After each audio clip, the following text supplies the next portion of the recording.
Message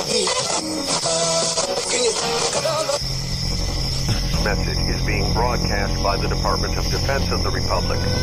At 2 a.m. Eastern Standard Time, multiple unidentified objects were confirmed to have entered Earth's atmosphere. Discovery Houston, 20 seconds to LOS egress. Contact, nice, clear in orbit. The first message that comes to you is you are a divine being. You matter. You count. You come from realms of unimaginable power and light, and you will return to those realms. The vast stretches of the unknown and the unanswered and the unfinished still far outstrip our collective comprehension. 5, 4, 3, 2, 1. Broadcasting from Forest Tower Studios, all the way from the Deep South. Now, here is your host, Joe Root.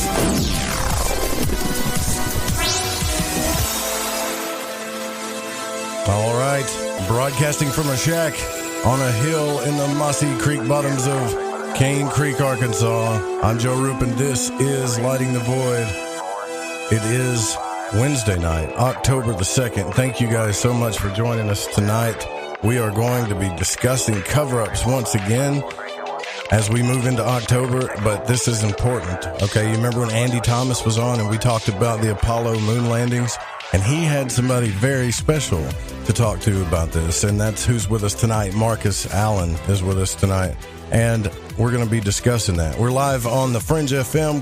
If it's your first time listening to the show, this show is all about things Fringe. Now, keep in mind that Fringe doesn't mean paranormal. That's why we didn't name the station Paranormal. Fringe means everything that's outside of the norm when it comes to mysteries, when it comes to the big questions, technology, everything.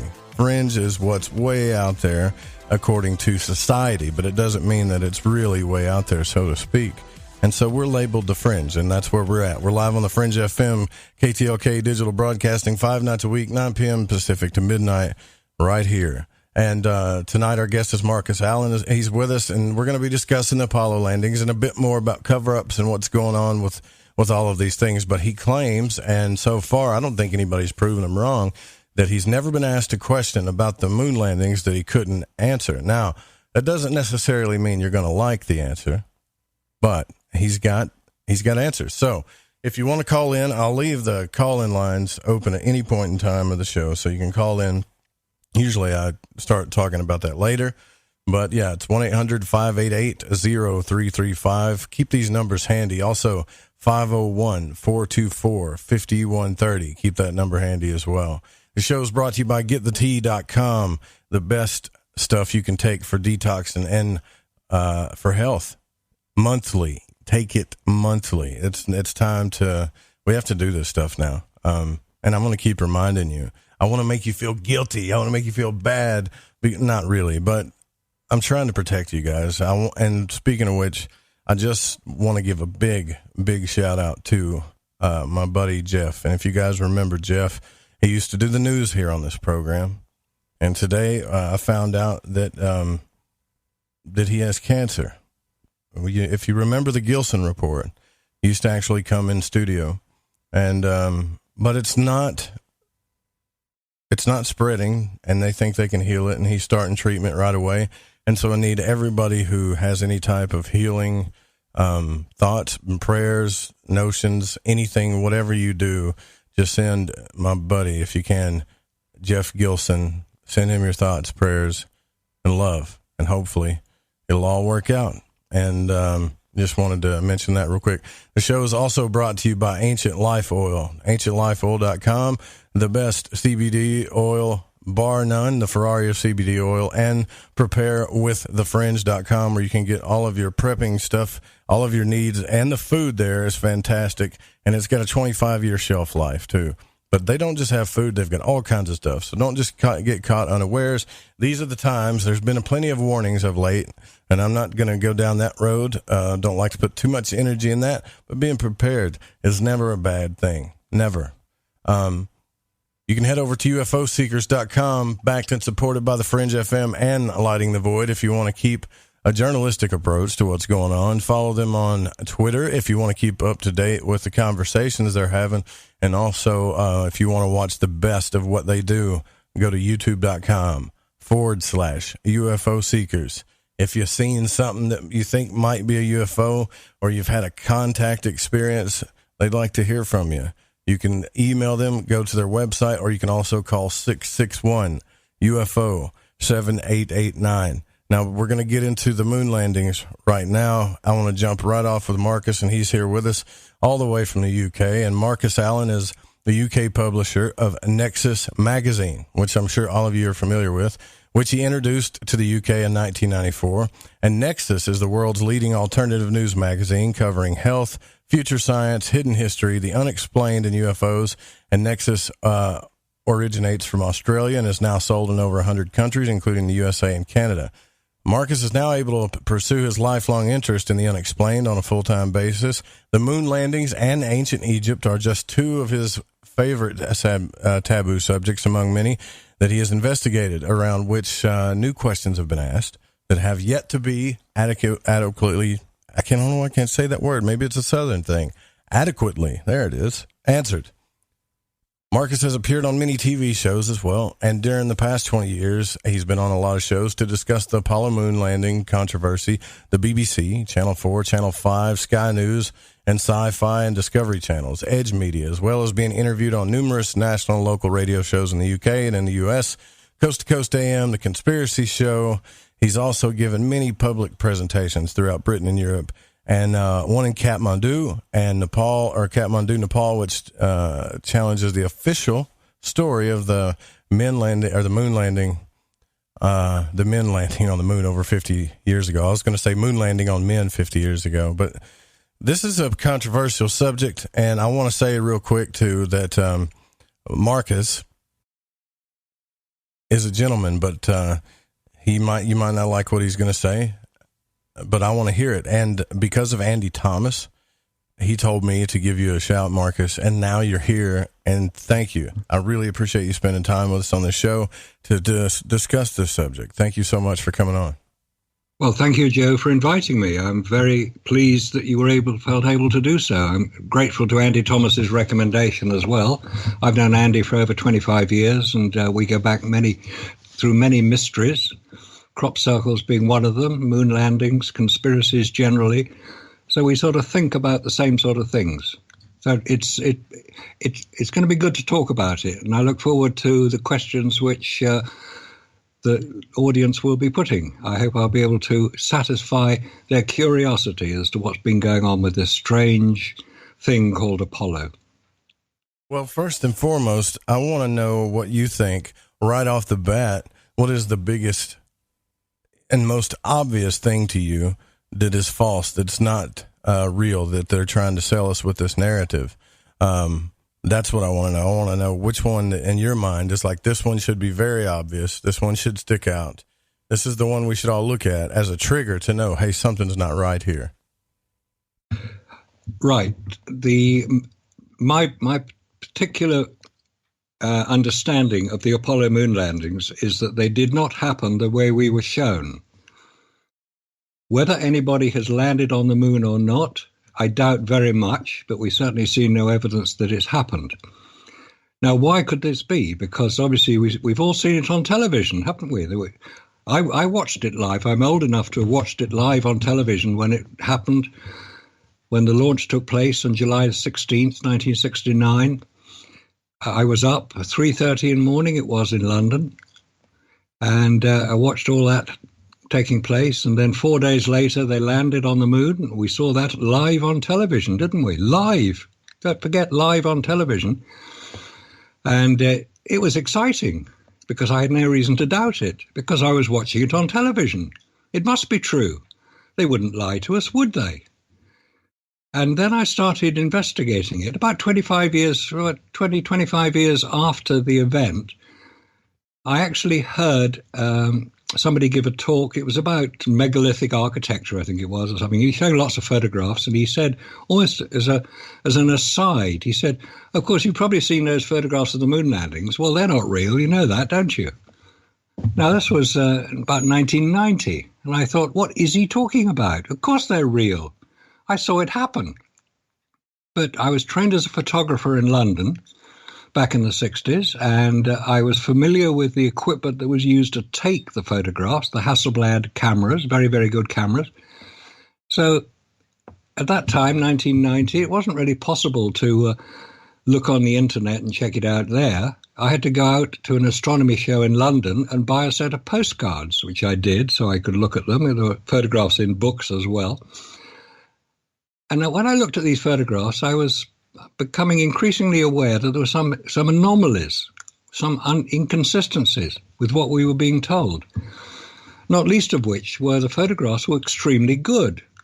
Now, obviously, if you're an Apollo astronaut, you have the right stuff, so you can do things like take good photographs wearing armored gauntlets in your spacesuit and having no viewfinder on the camera. Of course, that's a bit of a drawback, but they got round that because all the photographs are very well framed, very well focused, which you had to control manually with your armored gauntlets. And you had to set the aperture and the shutter rings manually with your armored gauntlets. And you couldn't see the shutter button from it. These are all things I discovered by examining the evidence for these photographs. And the more I examined them and the more I found the evidence and compared the results as shown by NASA, which, by the way, stands for Never a Straight Answer, or the National Aeronautics and Space Administration, or No Astronauts Sent Anywhere, or any of the other quite amusing ways to describe NASA, the more I discovered that I thought they were lying, because what I was examining did not square with what I understood photographic film. Now, this is a key point to bear in mind. These were all taken with photographic film. They were not digital images. When they appear on the internet, they've been scanned and entered on the internet as digital images. But the original photographs were taken with film, photographic film. Some people may even remember taking photographs with photographic film. And you take the photographs and then you take the film out of the camera and you send it away to be developed, and you get your pictures back and you look at them and put them in an album maybe. But these are not digital images. What was taken on the moon was taken using photographic film and manually operated cameras that had no viewfinder. That's a point to remember. And I've examined many of the photographs taken on the lunar surface, probably most of them. Actually, there are 5,771 photographs taken on the lunar surface by the 12 Apollo astronauts in the 6 missions that actually landed on the moon. There were 9 missions altogether launched with that whacking great Saturn V rocket, 360 foot high, weighed nearly 3,000 tons, and 1 million people watched Apollo 11 launch on July the 16th, 1969. So that's real. The launch was real. There's no doubt about that. I'm not questioning that. I'm not disputing that in any way. What I am disputing is what happened 2 minutes after that rocket launched, because then it disappeared from sight. And the only source of information we have from that point on, until we saw those big parachutes luring the command module back into the Pacific, in the case of Apollo 11, 8 days later, in the case of Apollo 17, 12 days later, the only source of information we have is NASA. They're telling us what's happening, telling us from what's now called the Johnson Space Center, named after Lyndon Baines Johnson, the president who was most instrumental in making sure that the space program got off the ground and continued and eventually was allegedly successful.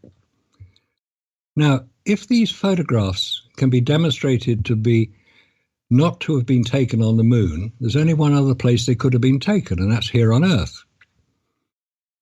And we know that many, many photographs were taken here on Earth of the lunar landings. They were taken during the training and simulation exercises, which are being conducted quite openly right across America at various sites, Langley, Virginia being one, and we know who also operates out of Langley, Virginia, right across America, right through to Arizona, Flagstaff in Arizona. There was a life-size model, it's about a mile long, of the Sea of Tranquility. It was created by the U.S. Geological Survey by the simple expedient of taking a few sticks of dynamite and blasting a few craters into Cinder Lake, just outside Flagstaff, Arizona. You can go and see it today. It's still there. It's not in quite such good condition because people do off-road driving across it. And then right across into Seattle at Boeing, where they made the lunar rover, down to Lockheed in California, across to Connecticut, where the spacesuits were being made. So this was all happening right across America. There's nothing secret about any of it. And before anybody phones in and says, oh, you can't keep 400,000 people, they can't keep a secret, let's just address that one right from the start. Yes, 400,000 people were involved in the Apollo program at the height of it in 1966. 400,000 people were the numbers who were working for the various contractors who were employed by NASA to manufacture their rockets, their landers, their control centers, the spacesuits, all the various pieces of equipment that would be required to land a man on the moon. There's no dispute about that. Now, these 400,000 people also would include people like drivers and secretaries and security guards and cafeteria staff. They weren't all rocket scientists. There were a few rocket scientists amongst them, obviously, because this was a fairly complex operation. And at that time, in the early 1960s, they were using slide rules. They weren't using computers. They weren't using computer-aided design. That didn't exist. Computers were really quite primitive at that time. So they were using slide rules. And if you're skilled at using a slide rule, you can actually do very, very fast and very accurate calculations. And obviously they were. Okay. Professional. They understood what was required. So these 400,000 people were doing the very best job they could to achieve the goal set by President John Kennedy in his famous announcement in May 1961 to land a man on the moon before the decade is out and return him safely to the Earth. When he made that announcement on May the 25th, 1961, John Kennedy had only been president for about 4 months. He was elected in 1960, inaugurated in January 1961. He'd already had to deal with the Bay of Pigs fiasco, and then the very surprising announcement of Yuri Gagarin's first orbit of the Earth in April 1961. And obviously John Kennedy had to come up with something pretty spectacular to demonstrate that America were not frightened by this show of strength by the Soviet Union, as they were called then, that America would meet the challenge and exceed it and demonstrate to the world the technological superiority of America. Fair enough. That's a political decision, and it's something which was obviously going to happen. But at the time he made the announcement, America's total experience in space lasted precisely 15 minutes, and that was Alan Shepard going up and coming straight back down again. So America didn't have a great deal of knowledge of space travel. And many of their rocket launches were rather spectacular failures. The Vanguard rocket exploded on the launch pad, which wasn't very fortunate, seeing as it was broadcast live. Russia seemed to have the edge. So John Kennedy's announcement, using the expertise of his vice president, Lyndon Johnson at the time, was to get America up into space, demonstrably able to show the world how good America was. That's a perfectly legitimate and quite sensible suggestion, which is what he did. From May 1961 until July 1969, when America allegedly landed Apollo 11 on the lunar surface, is just over 7 years. And as a point of comparison, in December 2014, the Orion spacecraft, that's Apollo 2.0, was launched on its one and only launch to date, December 2014. We're coming up to nearly 5 years since it was first launched. And it didn't even go to the moon. It just went 3,500 miles out and came straight back again. Hasn't flown since. Primarily because the heat shield of the Orion craft very nearly failed. Anyway, we'll come back to Orion later because there are various other points to talk about in terms of what's going on now. So to get back to the 400,000 people who worked on Apollo, yes, they did. But they were compartmentalized. They knew enough to do their own job. This is a military term, compartmentalization, and it was applied to Apollo because it was basically a military operation. It was controlled by the US Air Force. They were in charge in many cases because they were used to flying things. So reasonably enough, they would be the people who would take over and put it into effect, which they did. So compartmentalization means that you're working away on your spacesuit, let's say. You have no need to know what's happening 2,000 miles 2,000 miles west in Seattle, where Boeing are building the first and second stages of the Saturn V rocket. And the guys at Boeing have absolutely no need to know what's happening down in California, where Lockheed are building the landers and the command modules. They have no need to know about that. It's not part of their job. So they're getting on with what they're doing. They don't need to know any more than their job requires them. So 400,000 people worked for Apollo. They were not aware of anything other than what they were doing. They only saw what happened the same way everybody else saw on television. When the rockets took off and we all watched the live broadcast from the moon. Oh, come on, live broadcast from the moon in 1969? Get a grip. That does not happen. It cannot happen. Anybody could tell you, any broadcast company can tell you the power required to broadcast a TV signal. It's about 30,000 kilowatts, and it will carry about 50 or 60 miles at most. All right, so what you're saying is this whole thing was designed, number one, to prove to the rest of the world that the American, I guess, technological, maybe even the industrial military complex, it was all about putting an image to the rest of the countries that, we're going to be the first ones there, right? That's what it was about.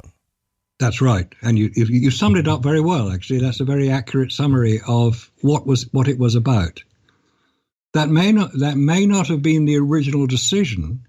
The original decision was probably what John Kennedy said, we'll land a man on the moon before the decade is out and all that. Once they started trying to work out how to do it, they found it was actually a great deal harder than they had thought because of one particular problem that has yet to be overcome, and that's radiation. Because space is full of it.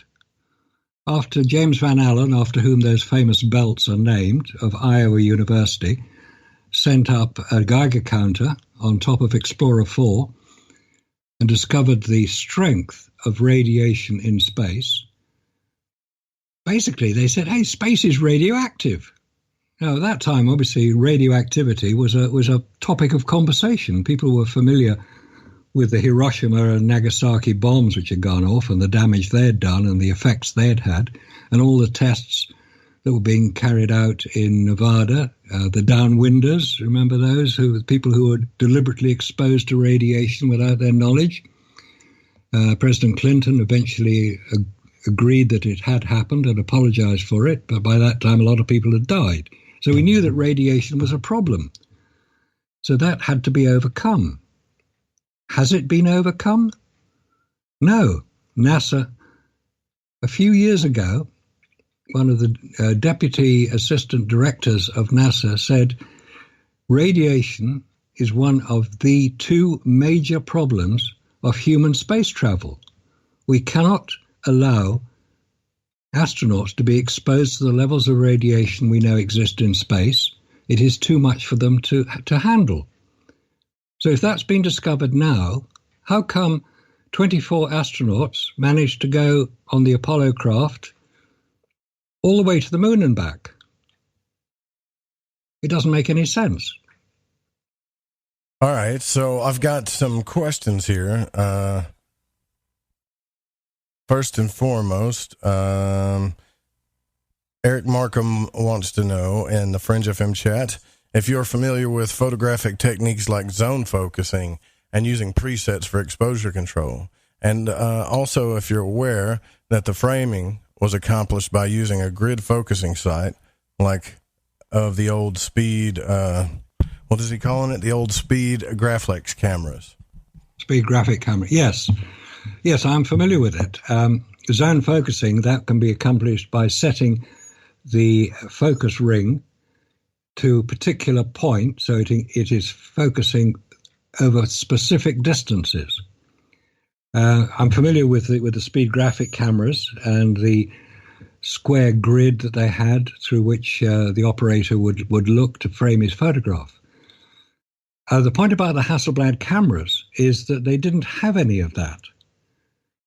The focusing ring on a Hasselblad camera is on the lens. The lens is a very, very good lens. It has very, very high resolution. It was made by Zeiss in East Germany. The focusing is done with little paddles which Hasselblad attached to the focus aperture and shutter speed ring so that they could be operated with armored gauntlets. But the point is that from where the camera was mounted on the chest of the astronaut and his head was inside the helmet of the spacesuit, because you can't wear half a spacesuit, you've got to wear the whole thing, helmet, gloves, boots, the lot. Otherwise you'll explode. Excuse me. You can't see them from inside a spacesuit, and that is the problem. Aside from the fact that you can't see the shutter button, which is on the front of the Hasselblad camera, and you can't see the indicator dial on the side of the Hasselblad camera, which tells you if you've taken a photograph, because you don't know if you've taken a photograph, because you can't hear the click, which is the mirror moving out of the way. So with all these limitations of use, I claim that the photographs that we see allegedly taken on the lunar surface could not have been taken by the named astronauts. They were taken by probably professional photographers here on Earth. Interesting. Okay. All right. Well, some pretty good points, some pretty good stuff to think about. And I told everybody, like you told me before the broadcast, Marcus, that if anybody wanted to challenge you on any of this stuff, that they could call in. And I don't think it's not like, Marcus, it's not like you're looking for a fight. I mean, knowing the truth about this stuff is what matters. And, there was another question in chat too, is like, why does this matter? Which I thought was kind of funny, but to some people, this whole subject, it doesn't matter and to them. And I think, well, to me it does. And that's just, I guess, an acquired taste of what matters to you and what don't. But to me it does, because we're talking about the United States, the government, tax money, technology, what they're willing to do. Because if you can, prove beyond the shadow of a doubt that they're doing this kind of stuff, not just walk around and say, well, we know they're lying, but I'm talking about really just put it out in the open, then a revolution could happen. And you had mentioned to me before the break or before the show started, that you feel that there is some type of revolution going on. Yes. There certainly seems to be. Certainly in America, I follow quite a lot of American political news, usually on YouTube, because we don't get too much of it on the mainstream in the UK. And there's quite a lot of strange things. You've probably seen this Brexit business going on in the UK, and that's heating up. At the end of this month, we're going to have a decision one way or the other. And that's been nearly 3.5 years in the making. And then we have in France the yellow vests. We have just recently in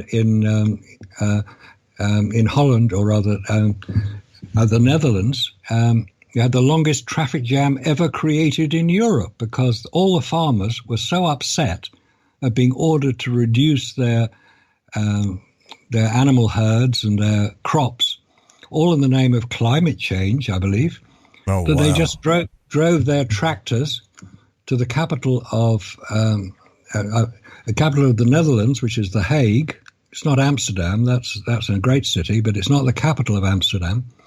And they drove along all the freeways in Holland and held all the traffic up because tractors don't move very fast. 2,000 of them set off, and they all congregated. So there's quite a revolutionary air in Europe at the moment, just as there is in America. We see what's happening in Hong Kong. There are some things going on in Australia as well, which appear to be moving in the same sort of direction. And it's all to do with the differences between, shall we say, the liberal wing or the conservative wing of whatever political establishment is operating. And it's coming to a head. It's certainly coming to a head in the UK. And I suspect the American elections in 2020, it will get pretty unpleasant before that happens. Okay. Well, I totally agree. And I think I do respect the people of Europe for doing what they do. I tell you, every time I turn on the TV and I see any country in Europe going to their capitals or their, government buildings the way that they do, I think that's important. I think you should always be able to do that. Look, we got to take a break. Now, I already knew this was going to stir up some controversy, okay? But has it? Oh, yeah, for sure. I got people in the chat just getting quite emotional right now. But listen, call in. Now, if you're going to call in angry, then, don't do that. But just call in, ask the question. We can keep a very live, adult-like debate going on here. I promise you. We'll be right back with Marcus Allen. We're talking about the Apollo moon landings. Stay with us.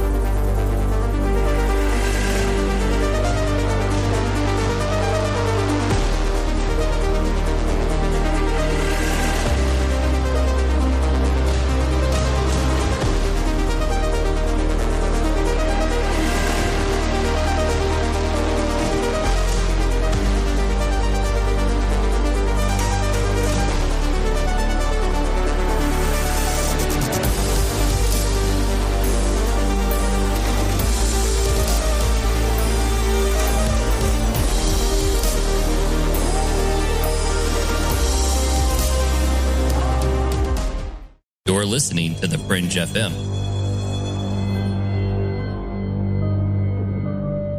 This is Corbin, son of the one and only Joe Roop, and you're listening to the Fringe FM.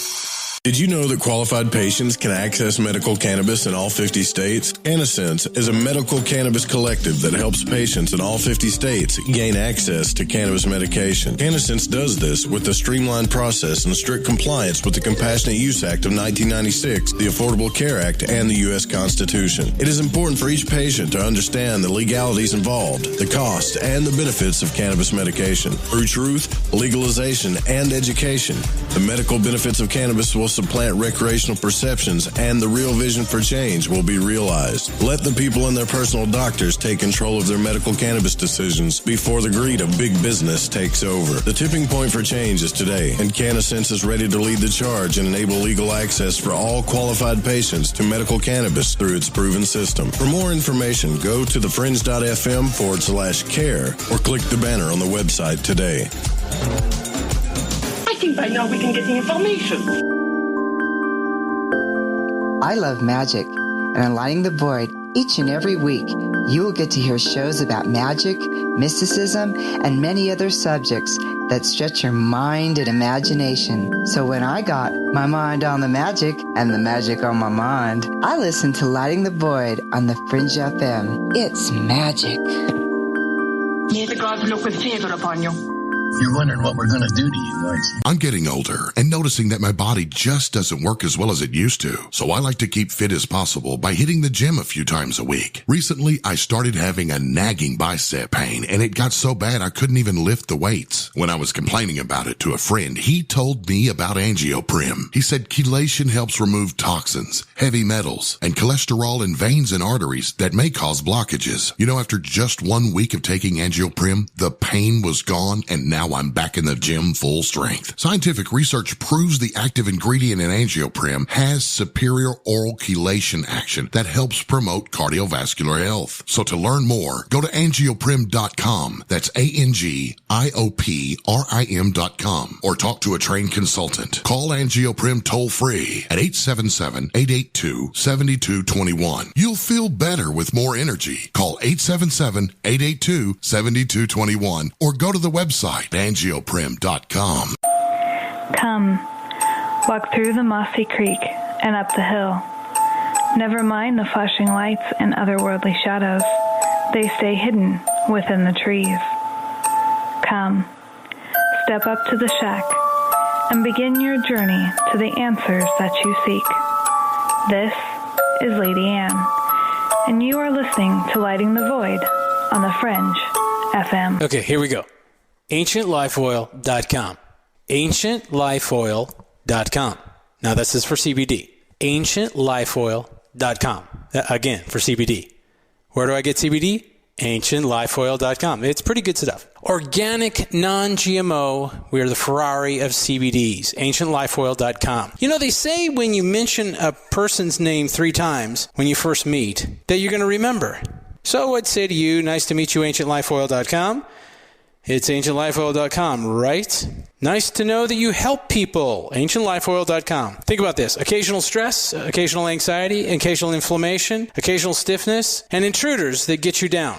AncientLifeOil.com. Okay, so I'm going to give you a fact for the day. So Ancient Life Oil does not help you with business deals.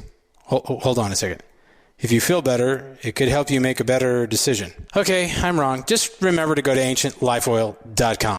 All right, everyone, this is Justin from the UK. Excuse the chitty. If you're into the Fringe and you want to hear the brass tacks, me old China plate, Joe Roop and his guests on Light in the Void will open your mince pies. You need to shut your north and south and use your 10-speed gears and listen to them bubble. You could hear a Barry Crocker, no Brussels, but he ain't no holy friar. Anyway, you beat a Barnaby Rudge and take a butcher's. Somewhere between abnormal and paranormal, there's a show called Into the Paranormal. I'm Jeremy Scott. Hear me live Saturdays at 6 p.m. Pacific, 9 Eastern on the Fringe FM.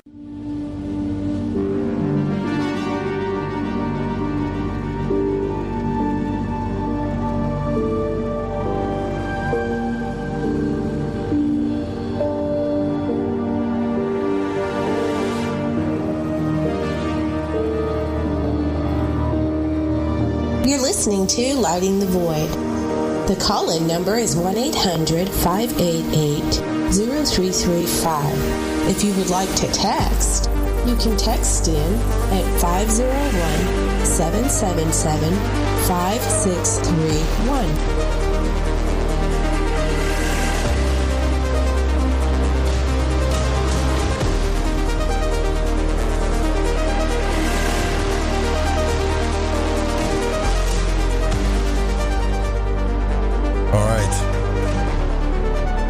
Marcus Allen is our guest tonight. We're talking about the Apollo moon landings. He's put out a challenge, and I understand that some of you can't call in, but if you can, please do. It's 1-800-588-0335 or 501-424-5130. I will check the chat rooms as much as I possibly can, but I want to really focus on the conversation. But what he is stating is that no human... Right, Marcus? No human has ever put their feet on the moon. You don't believe it, and you've done quite a bit of research on it, and you have been able to answer any question that's been given to you. But if you also told me during the break, too, though, that if you were wrong, you want to know. You want to be able to look. You want a convincing argument to show that you're wrong. And I think this isn't about being right or wrong. This is about getting to the truth. That's what the most important thing is. And you have to have debate. So you have to look into things to get to the truth. That's all there is to it. Yeah. If somebody thinks that I say something which is incorrect or wrong or factually inaccurate, please let me know. I want to know, because I don't want to continue to believe something which is not correct. And maybe I will make statements which people don't agree with, and maybe I will make statements which people think are completely ridiculous. Fine. Tell me. Don't attack me for saying them. Attack what I say. There's a difference between an ad hominem attack, I attack on the person, and attack on the information. Right. And just in case anybody listening is a little confused about Marcus Allen, I'm not the very famous black American football player. Right. If you Google Marcus Allen, you're going to get a football player. But if you Google, what I did was, if you Google Marcus Allen and the moon landings, then you'll actually get a couple of his interviews will come up, and I'll also put those in the chat room too, and in the show notes as well for the archives. But you were on what was it, the Moore show, I believe. That's right. Yes. But you've been on several shows and several TV shows. So one of the biggest things is the camera situation, right?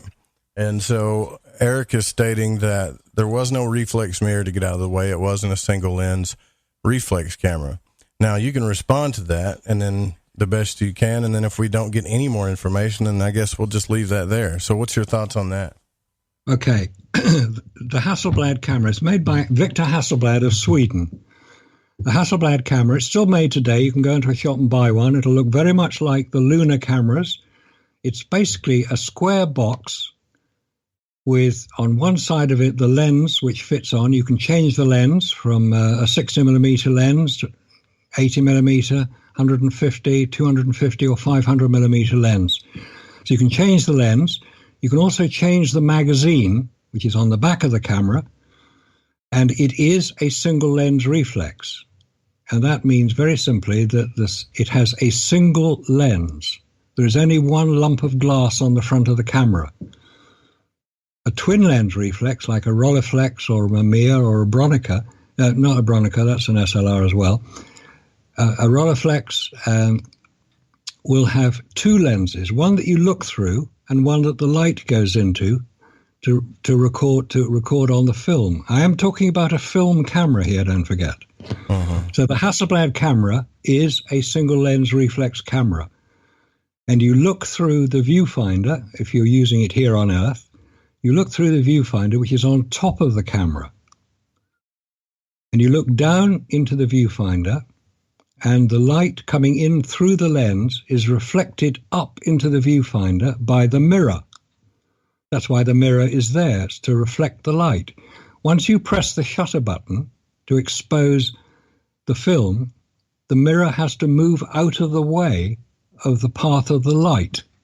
And that is normally the click that you hear when you're using a Canon or a Nikon or any single lens reflex camera will have a mirror in it. The Hasselblad is a medium format camera. It's 70mm film, not 35mm film or 36mm film. It's the size. It's the same size of film as is used in the IMAX cameras now. 70mm across the top. It's a square piece of film. And that moves through the magazine at the back of the camera. So yes, there is a mirror in a normal Hasselblad camera. On the lunar Hasselblad cameras, the mirror was taken out because the astronaut could not get his head down to look through the viewfinder. So it was useless. They took it away. There was no need to have it. Now, there's a point that I think we should address right now about photographic film. Photographic film, which is what was used in these Hasselblad cameras, and also in the Maurer 16mm film cameras, which were also carried on Apollo, they were using photographic film to record the activity of the astronauts, in this case on Apollo 11. It was filmed out of the lunar module window, and it was set to shoot at 1 frame per second, the whole time the astronauts are on the lunar surface, which was 2 hours, 20 minutes, the case of Apollo 11.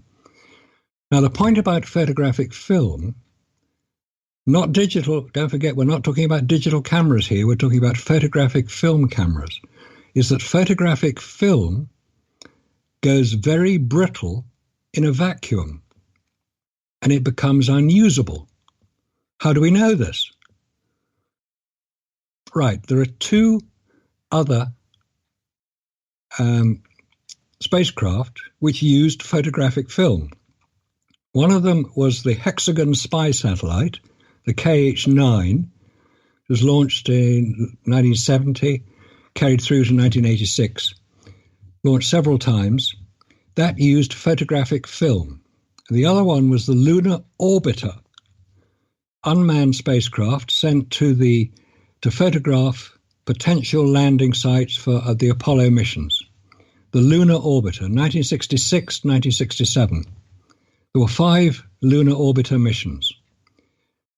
The Lunar Orbiter and the Hexagon used photographic film to take the pictures. The photographic film was housed in a container within the spacecraft, which had to be kept pressurized. The pressurization was between 1 pound per square inch and 1.5 pound per square inch, i.e. not a great deal of pressure.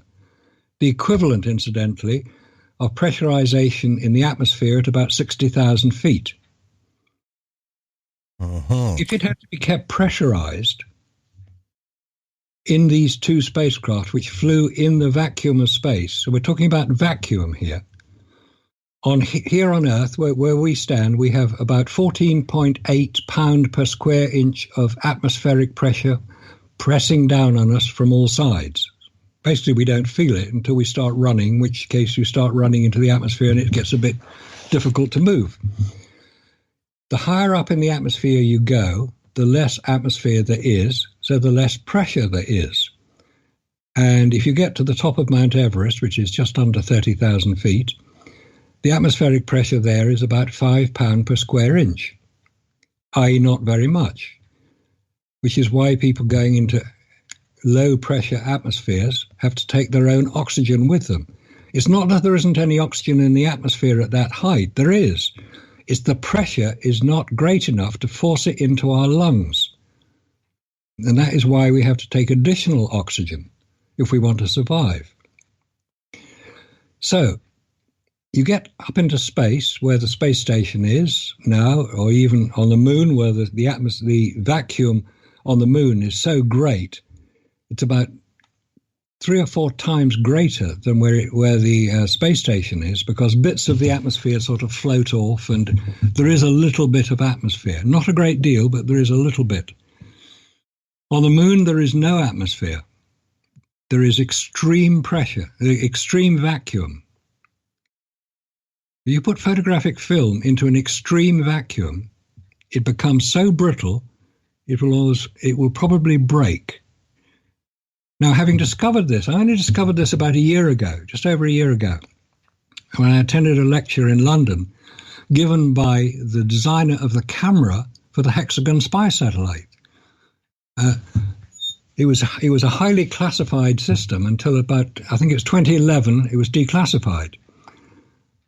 So the designer of the camera was particularly proud of his work, and quite rightly too. It was a remarkable piece of equipment because it took stereo photographs so that they could measure the height of rockets and the size of buildings and the length of the size of ships, because these spy satellites were orbiting across Russia, photographing all the things that they could find to see if they were building lots and lots of rockets or lots and lots of bombers. Sure. It was the Cold War, don't forget, this time. Now, but I wanted to just keep in mind something here, too, that from my understanding, when it comes to the equipment and the tools and instruments that NASA uses, and I've studied this a little bit, but I don't know the specifics, but I do know that they are they're very apt to modify things, you know, cameras, equipment, things, to modify them so that they can be used. Has anybody ever asked you that about the cameras and stuff, about about the equipment and said, look, it was modified. I know things weren't designed this way, but we modified them to work. What would you say to that? Oh, yes. Well, certainly, as far as the cameras are concerned, they were modified. If you compare a lunar replica camera, which I've handled, I've seen them. Hasselblad UK have one, which they'll lend out to you if you ask them very nicely. I've seen these. I photographed it myself. I use it in some of my presentations. They were modified. Now, a Hasselblad camera has what's called leatherette covering on the outside of the camera. That was removed, and the camera was painted a sort of aluminium-covered coating, allegedly to reflect the heat.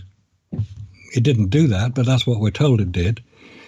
It had the mirror taken out, as I've already said. It had what's called a reso plate inserted between the camera body and the camera magazine.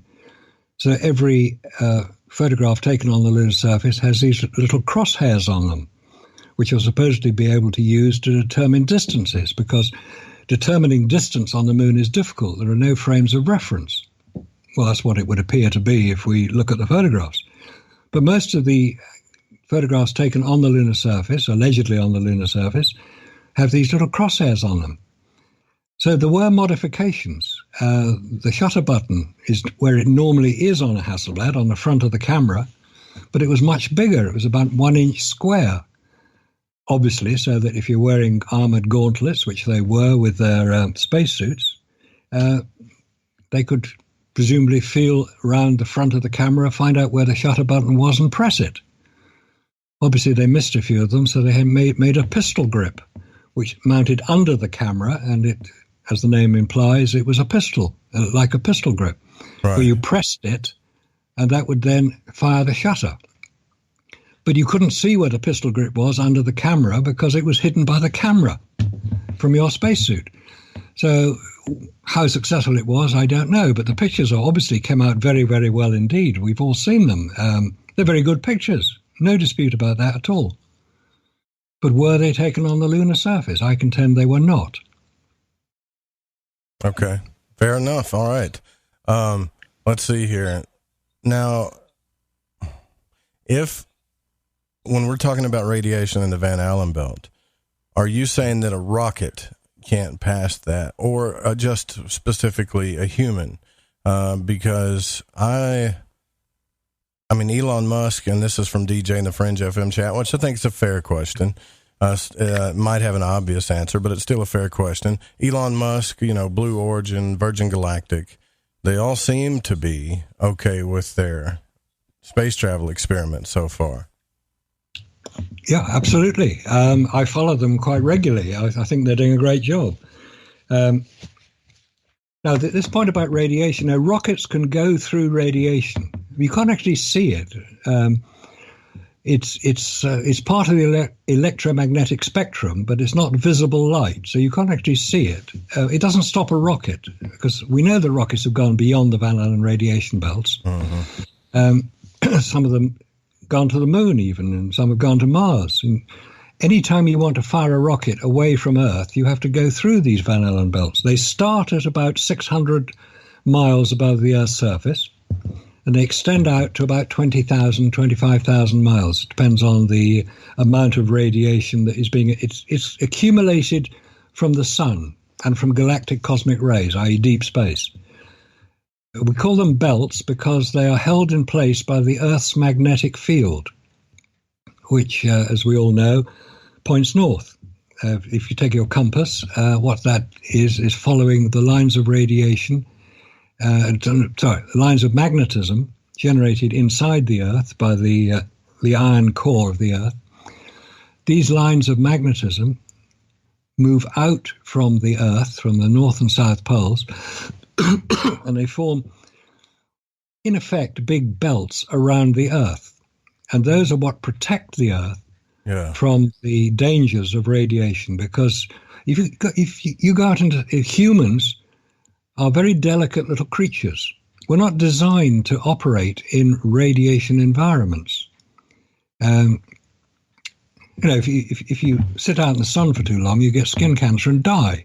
That's radiation. Doesn't it also protect? Yeah, it also protects us from, and I forget the name of it, but the projection of the radiation of the sun. There's a name for it, and it shows it in graphs as the Van Allen belt is going around.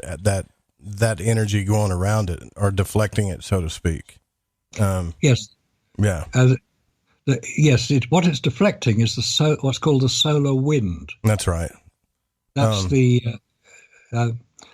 that's coming from the sun, and it's going in all directions. It's not just going towards Earth. Obviously, it's basically the sun is like a giant light bulb, and it sends light out in all directions. It sends radiation out in all directions, and if it coming towards Earth, it is deflected by the Van Allen radiation belts, which is very useful, and that then flows around Earth and forms what's called a magnetotail, which extends out about 200,000 or 300,000 miles beyond Earth. And the moon sometimes moves into that. And that would be the time, if anybody wants to avoid the radiation, that would be the time when the moon is moving into the Earth's magnetosphere. That would be the time to try and land on the moon if you want to avoid radiation. But the point is, you've got to get off Earth first. And in order to get off Earth, you have to pass through the Van Allen radiation belts. Somebody will say, no, you don't. You go through the North Pole and out the top. That's absolute rubbish. No, it's not rubbish to say that that's how you would avoid them, because you could. But you've got to launch your rocket from the North, well, not from the North Pole, out towards the North Pole in order to avoid the radiation belts. Now, in order to go through the North or the South Pole, the same thing would apply there. If you're going to launch a rocket to go through, over the North Pole, you have to set it on a certain trajectory to do so. It's quite possible to do that. And in fact, there are quite a few rockets which launch satellites, usually spy satellites, on what's called a polar orbit, i.e. it goes from North Pole to South Pole. And as it orbits around the Earth, it can photograph the Earth as the Earth moves below it. And that's what the Hexagon spy satellite was doing. It was orbiting on a polar orbit and photographing Russia. But of course, we didn't tell them that we were photographing them because they got rather upset. So it was all done in great secrecy. And the photographs were taken in a polar orbit. Now, the Apollo craft, all of them were launched from Cape Canaveral, Cape Kennedy in Florida. And they headed out towards Africa on what I refer to as an equatorial orbit. Now, some people will disagree that it's not an equatorial orbit because it doesn't follow the equator the whole way around. No, it doesn't. It moves up and down around the equator because most Apollo astronauts have actually said this, that when they launch, the first thing they look out for when they are launched over Africa is what's called the Eye of Africa, which is a remarkable formation in Mauritania. It's about 20 kilometers across, 15, 20 miles across, and it looks like a human eye. It's various rings. Some people have identified it as a possible location for that legendary Atlantis that we hear about, which it may be, I don't know. But that's rather beside the point. Yeah. If you're launched from Cape Canaveral and you fly out over Mauritania, you're not on a polar orbit. You can't be. You're on an equatorial orbit. And for Apollo, we're told, right, they launched from Cape Canaveral, they went out over Africa, across India, across the Pacific, South America, and back round again. And then after 2.5 orbits, they launched to the moon. Well, of course they launched to the moon from an equatorial orbit because the moon is more or less straight ahead. Well, 3 days later, it'll be straight ahead on Apollo 11.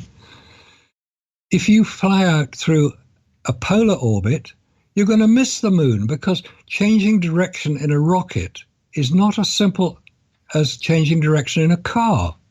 You can't just turn the steering wheel and go in a different direction. It's Newton's first law of motion. An object will be set in motion and remain in motion until acted upon by another force, i.e. a steering wheel. But rockets don't have steering wheels. So and also, you're saying that what you're saying by all this, and we've got to take a break here, and then we can come back and talk about it, is that the whole thing is that the launch was real. We saw a real launch.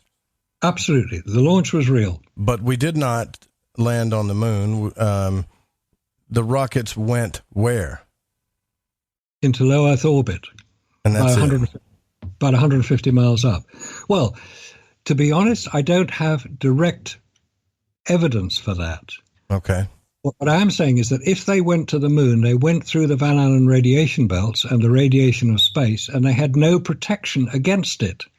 This is one of the key points. They had no protection in their craft or in their spacesuits, let alone the lunar module, which is made of aluminium sheets. Reynolds wrap, I believe it's called. Okay. Well, I'll tell you what. Sorry? What I'll do, Marcus, thank you for answering that. And what I'll do when I come back, I've got a question that I want to ask you about the radiation belt, and we can take it from there. And if you got anybody else has any questions too, just call in, if you can. I'll try to keep up with the chat room. I'm not going to totally ignore it, I promise you. But it makes things so much better if you just call in so I can focus on what Marcus is saying. We'll be right back with Marcus.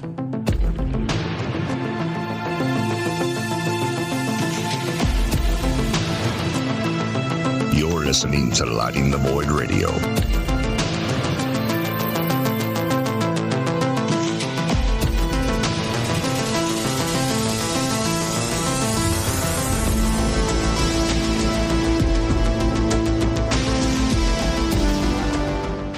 Night is young, so turn up the heat with your host, Joe Root, on Lighting the Void on the Fringe FM. This is Crow 777, and you are listening to the Fringe FM. Get the Tea is the #1 cleansing tea in America. We cleanse you with organic ingredients, and when used daily, you can increase your energy. Cleanse from intruders that set up camp in your colon. Cleanse your colon and feel the difference. Colon cleanses can be uncomfortable. Not Life Change Tea at GetTheTea.com.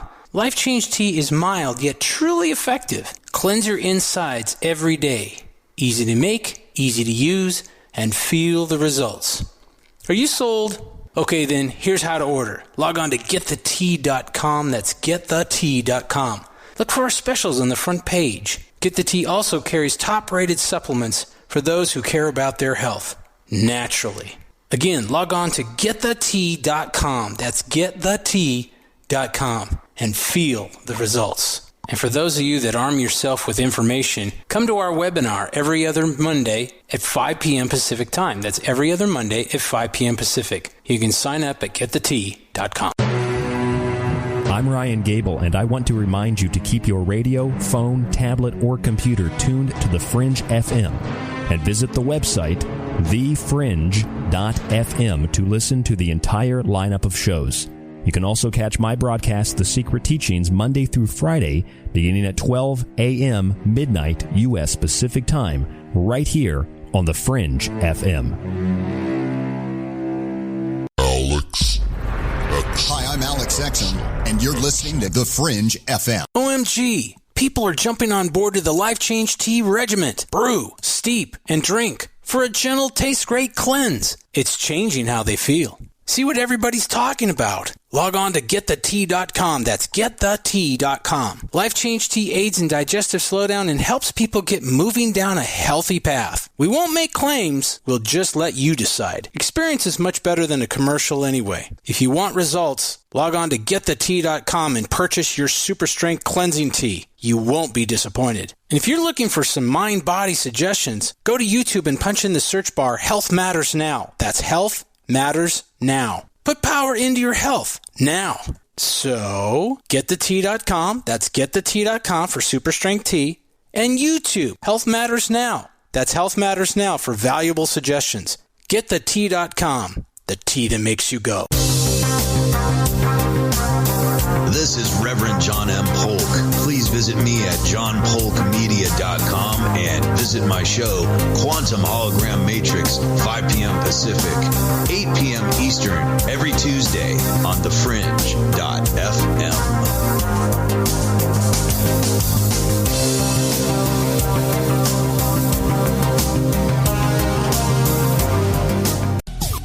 Hey, Fringe FM listeners, did you know that when you're on the road with limited data or no Wi-Fi available, you can still listen to every minute of the Fringe FM by calling 701-719-3971. No smartphone app or internet needed.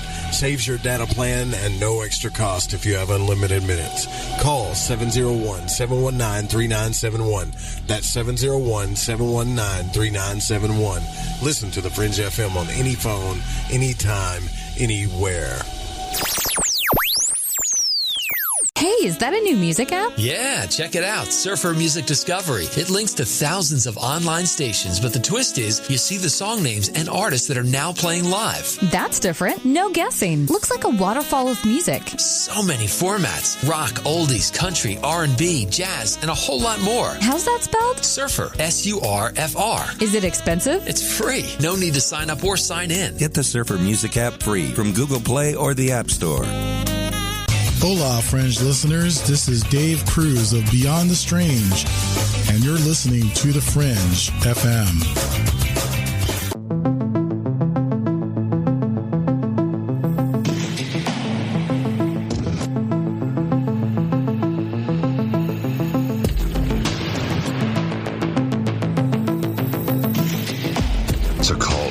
Pick up the phone, dial 1-800-588-0335, toll free from the United States or Canada.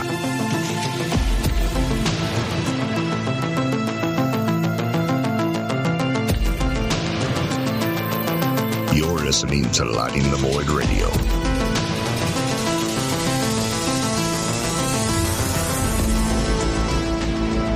All right, you can also call 501-424-5130. Marcus Allen is our guest tonight, Apollo moon landing researcher, and he's also has had many appearances on several TV and radio stations about this. And before the break, we were talking about the Apollo moon landings, also the Van Allen radiation belt. Look, I want to tell you guys, too, tomorrow night's going to be a pretty epic show.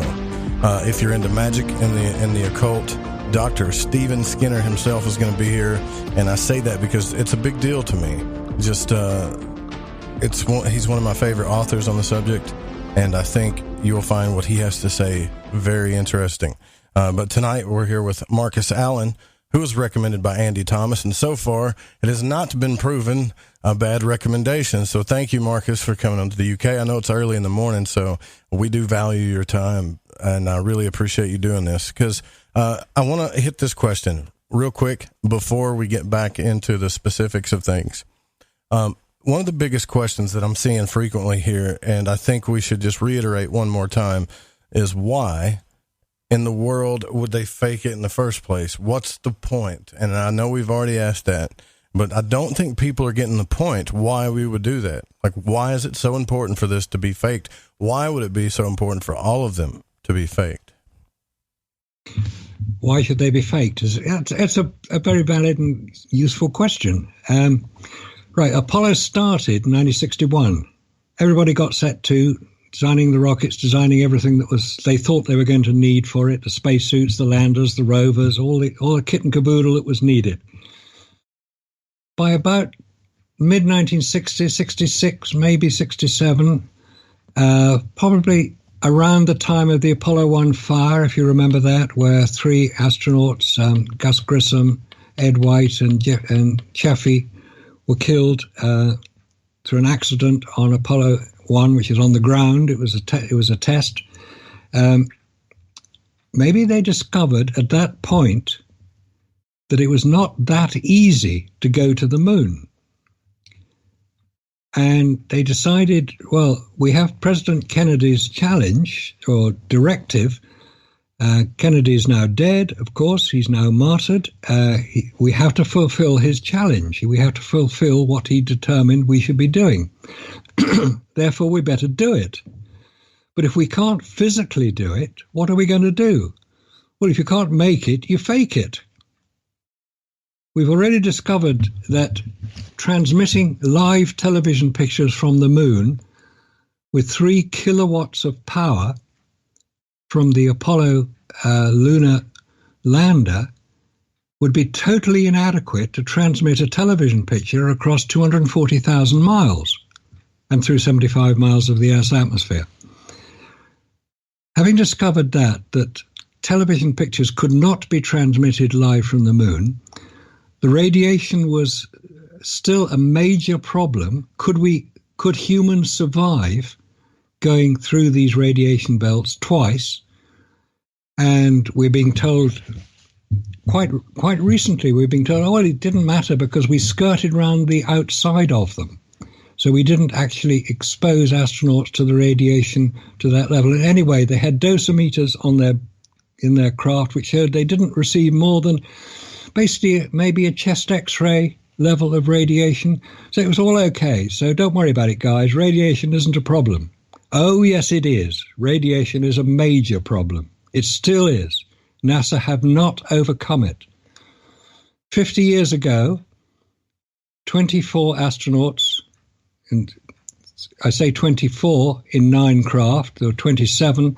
3 of those astronauts flew it twice. Gene Cernan, Jim Lovell, and John Young flew twice. So they were exposed twice to these levels of radiation. Nobody else, no other human has flown higher than 375 miles above the Earth's surface. One of the space shuttle flights flew to that level. And they started to receive levels of radiation that they had not expected. And this was even below the Van Allen radiation belts. They started about 600 miles. So what you've got is a major dichotomy between what we're told happened and what is now possible to happen. The Russians didn't go there. Well, the Soviet Union didn't go there. The Chinese haven't gone there.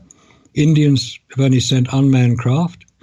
Israeli unmanned craft flew to the moon and very nearly landed and failed because probably one of the mounting struts of the engine came adrift. But we can cover that later. Okay.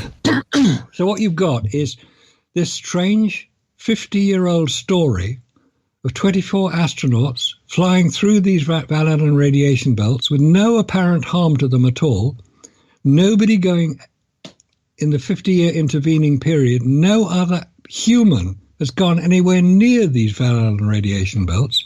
NASA say it's a problem they have yet to solve. The Russians know it's a problem and haven't solved it. The Chinese, we don't know what's happening, but presumably they're working on it. Yeah. Anybody who said, sorry. That was brought up earlier that there's been pictures that were just released of the moon. Chinese craft took pictures of the moon surface. Nobody put the pictures in there, but that's what they're saying. You don't believe that either, right? If I'm correct. No.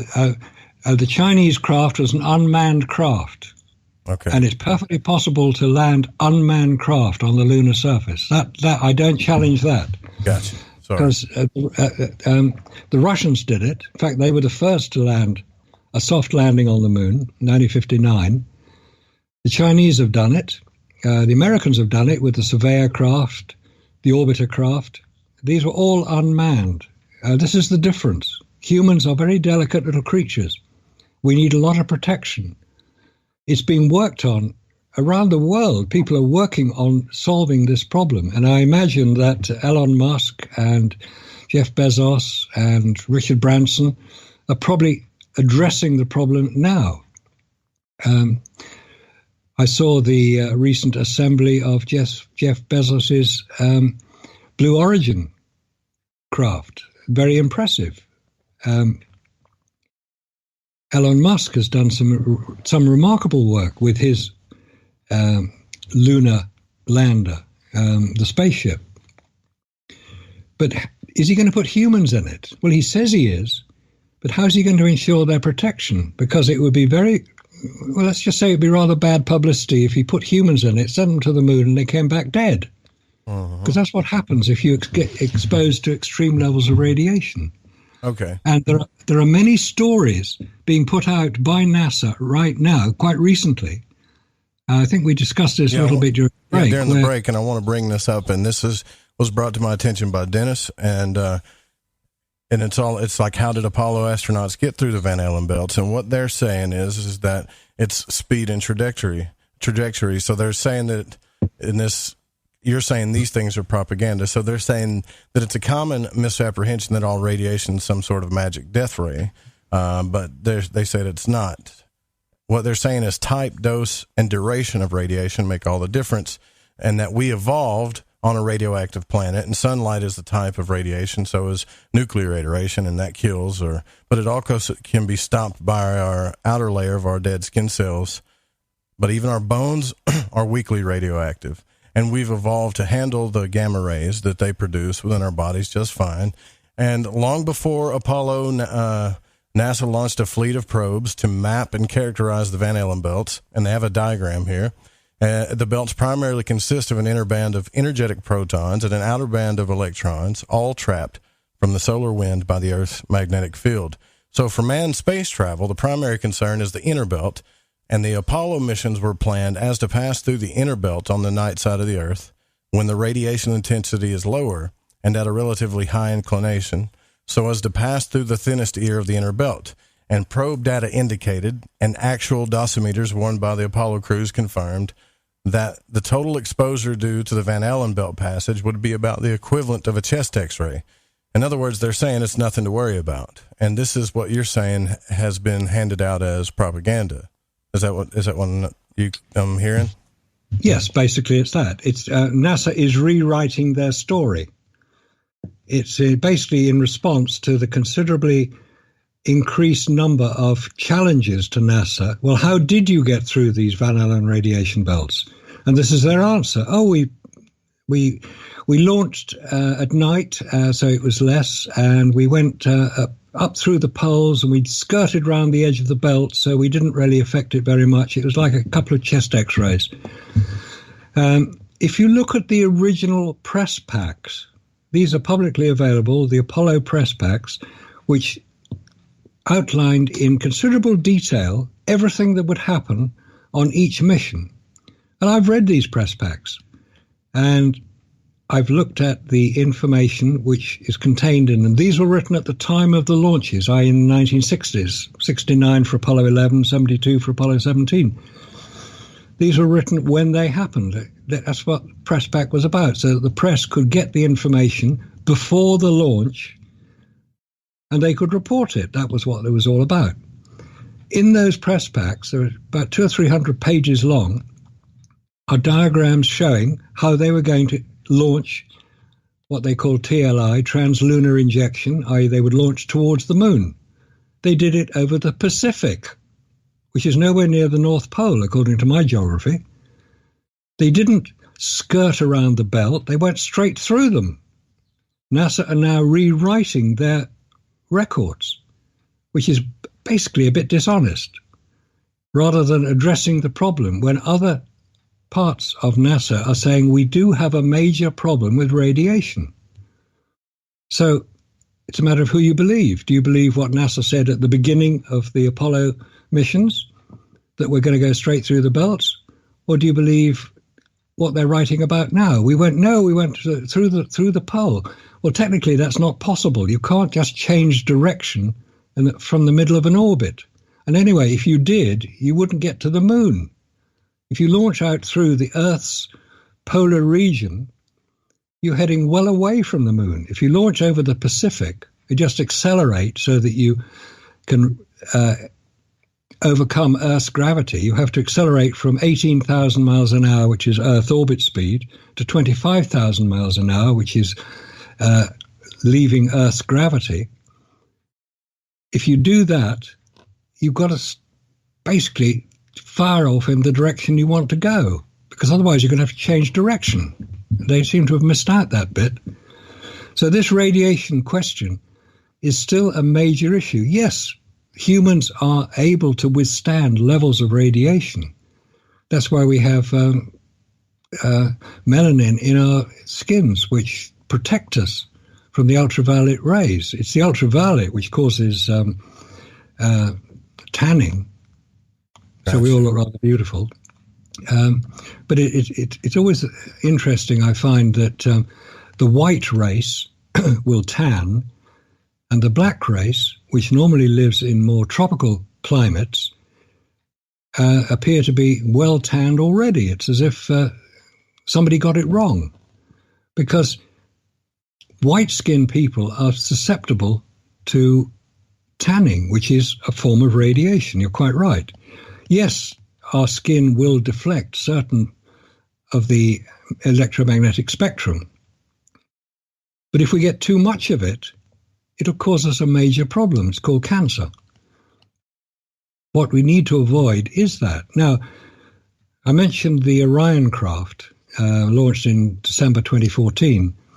One of the things it carried in it were radiation meters to measure levels of radiation. You think they'd know what the levels were by now. They'd sent 9 Apollo craft through these alleged radiation belts, or allegedly sent them through the belts. You'd think they'd know what the levels were. But on the Orion craft, they carried fairly sensitive radiation meters. And surprise, surprise, it was much higher than they thought. And the Orion craft only went 3,600 miles out from the Earth's surface and then came back again. It didn't even go through the outer belt. Okay. So what we need to look at is the launch trajectory, the geography of the launches that don't make sense with the orbits that would be in order to get to the moon properly. We're not looking at that enough, is what you're saying. That's right. Okay. Yeah. Gotcha. Here's another question that's come in on the text line as far as the moon's atmosphere. And he said, if Marcus is saying we never went to the moon, how can we prove the moon has no atmosphere? He said, so this is coming from, I think this is coming from a place that, where a lot of people don't believe anything that NASA says about any of the planets a lot of times. You know what I mean? There's some people out there that think, a lot of the stuff is fake and not just the moon landings. What are your thoughts on that? Yes, there is. Do NASA tell the truth about everything all the time? I rather doubt it, to be honest. Don't forget that NASA are part of the Department of Defense, which is charged with defense of the American people, the American homeland. That's fair enough. That's what it's there to do. NASA are part of that. Now, we've all seen pictures of the space shuttle, which no longer flies, regrettably, but it was quite an impressive piece of kit when it flew. Why is it the shape it was? It was a sort of stumpy glider. It had a cargo container, a cargo section in the middle, which was 60 foot long by 20 foot in diameter. Why was it that size? So it could launch spy satellites. That was its purpose. That was what it's designed for. It wasn't just to fly seven astronauts up to the space station, which hadn't been built when the shuttle started flying. It started flying in 1981. Its first flight was a major problem because when it launched, it was known that quite a few of the heat shield tiles, these famous heat shield tiles, had become loose and may have fallen off. And it was launched, it was up in space, and basically NASA didn't know if the tiles which would protect it, and obviously we know what happened with Columbia when its heat shield tiles were damaged and it came back and it caught and it basically disintegrated. The very first launch of Columbia, which was the inaugural launch of the space shuttle, the manned space shuttle, it was considered that some of the heat shield tiles may possibly have been dislodged. So how could they find out if they were dislodged and ensure that the astronauts would be safe enough to come back? What they did was something quite extraordinary. Obviously, there were spy satellites orbiting at that time, Hexagon being one of them, and what they did was to try to, they didn't try to, they achieved an interception of the space shuttle by the spy satellite so it could photograph the Columbia space shuttle as it flew past, and that would determine if any of the heat shield tiles had been dislodged. It was an incredible achievement to do it, but it was done. The photographs taken by the Hexagon. At that time, it was one of the later Hexagons, which had digital equipment on board. That was transmitted back down to Earth, and they could get the photographs and examine them, which they did, and discovered that the heat shield tiles were still intact, so there wasn't a major problem, and Columbia came back quite safely. But it's an extraordinary achievement. It also demonstrated the ability to maneuver and time two orbiting spacecraft on different orbits. Hexagon was on a polar orbit, and the space shuttle was on basically an equatorial orbit, though it was maneuvered into a position where it could meet the Hexagon to be photographed. This wasn't known about until probably a couple of years ago, that this had actually happened. So the technology to achieve orbit and maneuver in orbit was at that time fairly well known, but we're talking 1980s here. We're not talking 1960s, 1970s. There are differences. Yes. So that makes sense. So what I'm convinced about is the most that's convinced me so far is the TV signal. I mean, I've always thought about that too. You know, the cameras, and I believe there's quite a long explanation of that in the chat room that I really don't want to read right now, but, you know, showing everybody on television and thinking about the possibilities of that. I actually have studied that, and it would take, I mean, it doesn't seem possible, right? And the whole thing is with that convinced me was the Kubrick interview before he died. Did you ever look at that? Did you think that Stanley Kubrick had a part of this, that they had hired him to do anything with it? Or do you think that was propaganda or him possibly trying to stir up something or deflect something? I think there is something to it. I don't think Stanley Kubrick himself had very much to do with it. Well, let's just say I have no definitive evidence to show that he did. However, I do think that somebody who had something to do with Kubrick, who worked closely with him, may well have had a hand in some of the fabrication. Okay. Now, let's just go back a wee bit. There's about 2 or 3 years ago, a film was uploaded onto YouTube called Make Believe, Smoke and Mirrors. This film was 2 hours, 44 minutes long. It was narrated by, presumably, the person who created it. But because he did not wish to be identified by his voice was distorted on the film.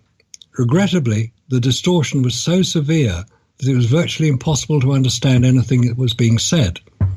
You could see the pictures quite clearly, and it was an extremely technically advanced piece of filmmaking. What was being demonstrated was how Apollo was fabricated. Now, many people will say, yeah, well, you've seen all those people on the moon jumping around, or it looks like they're in slow motion. You just film it a bit faster and then transmit it at a slow motion speed, and it appears that they're on the moon.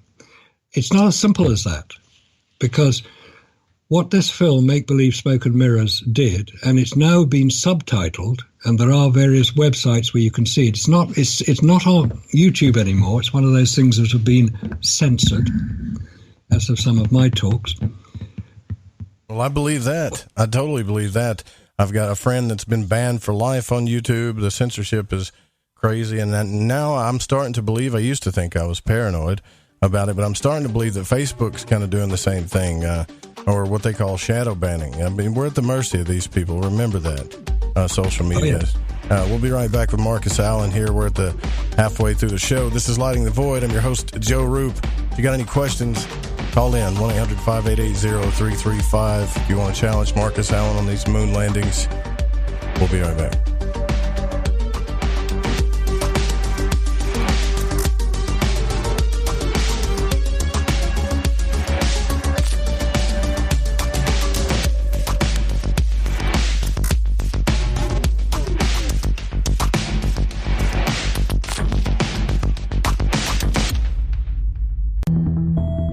Ready to open your mind It's Lighting the Void with your host, Joe Roop. From the news center outside the city of Chicago in the great Midwest, it's the Stranger Than Fiction News right here on the Fringe FM. I'm Vance Nesbitt. Here's our headlines. A NASA satellite and a network of robotic telescopes at The Ohio State University gave astronomers a look at a black hole ripping apart a star. Conditions have to be just right for a black hole to tear apart a star. The star can't be too close that it just gets sucked up, or too far that it bounces and spins off into the galaxy. But thanks to NASA's satellite tasked with searching space for new planets, working with a network of telescopes headquartered at The Ohio State University, researchers got an unexpected glimpse of those perfect conditions. Researchers say the supermassive black hole involved weighs approximately 6 million times the mass of our sun, and it sits in the center of a galaxy about 375 million light-years away in the Volans constellation. The star itself was similar in size to our sun. Quote, "Part of it is just really cool," says Patrick Valalay, a graduate research fellow at Ohio State. Quote, "We say, oh my gosh, we saw a star get torn apart by a black hole. And at least in astronomy, the cool factor is half of what we do.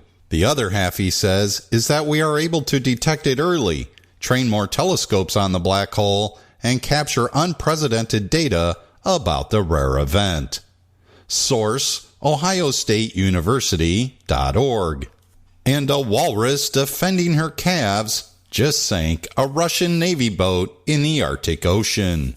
The bizarre encounter took place during an expedition in the Arctic Ocean aboard a tugboat known as Altai. The vessel belongs to the Navy's Northern Fleet. Researchers from the Russian Geographical Society were on board the Altai, but in order to get to shore, the scientists needed to use a small rubber landing craft. It was during a trip on this landing boat that a female walrus attacked the boat. According to a press release issued by the Geographical Society, the walrus was probably attacking because she feared for the safety of her calves. The boat sank, but tragedy was avoided thanks to the clear actions of the squad leader, the press release said. All the landing participants safely reached the shore. Source, Newsweek.com. And a New Jersey man claims he saw a young Bigfoot. Mike, who didn't provide his last name, told the BFRO that he was driving his vehicle south of Chatsworth on June 20th of this year when he noticed the odd creature. It was approximately 6:40 p.m., he said. At first I thought it was a big groundhog, but then I saw a 3-foot-tall creature stand up on 2 legs. Mike says that since he didn't get the initial good look, he decided to turn around and investigate. I pulled in, turned around, and he headed back to the location. And approximately 30 yards in front of me, the creature was still there. This time, he adds, he could perfectly see what he was looking at. He said it looked like a mix between Curious George and the character Chaka from the Land of the Lost, adding that its face and top of feet were hairless and of light tan in color. The fur, he recalls, was golden brown, but darker than a golden retriever. Source, cryptozoologynews.com. And it's time for the Stranger Than Fiction Fringe Fun Fact. The last man to walk on the moon was Gene Cernan, and he promised his daughter that he would write her initials on the moon. And he did just that. TDC. And will probably be on the moon for tens of thousands of years. This has been the Stranger Than Fiction News on the Fringe FM.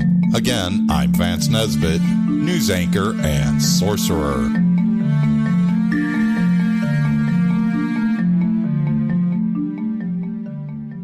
Hey, is that a new music app? Yeah, check it out. Surfer Music Discovery. It links to thousands of online stations, but the twist is you see the song names and artists that are now playing live. That's different. No guessing. Looks like a waterfall of music. So many formats. Rock, oldies, country, R&B, jazz, and a whole lot more. How's that spelled? Surfer. S-U-R-F-R. Is it expensive? It's free. No need to sign up or sign in. Get the Surfer Music app free from Google Play or the App Store. Hi, this is Sammy. Join us in the Deep South as we're lighting the void with Joe Roop on the Fringe FM.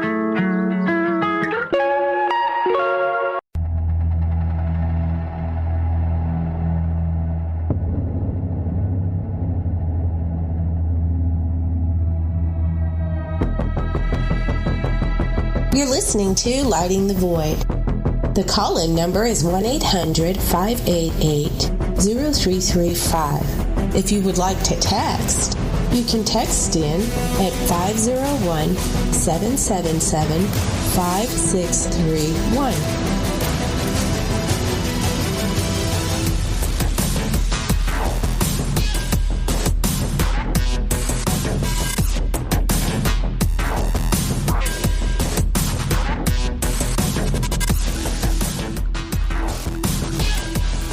So, according to Marcus, Vance is almost correct about the last man to walk on the moon. Vance Nesbitt did the Strange in the Fiction News here, that Gene Cernan was allegedly the last man to walk on the moon, right? So, that's funny. I had no idea that that's what he was going to talk about, so that was kind of synchronistic there.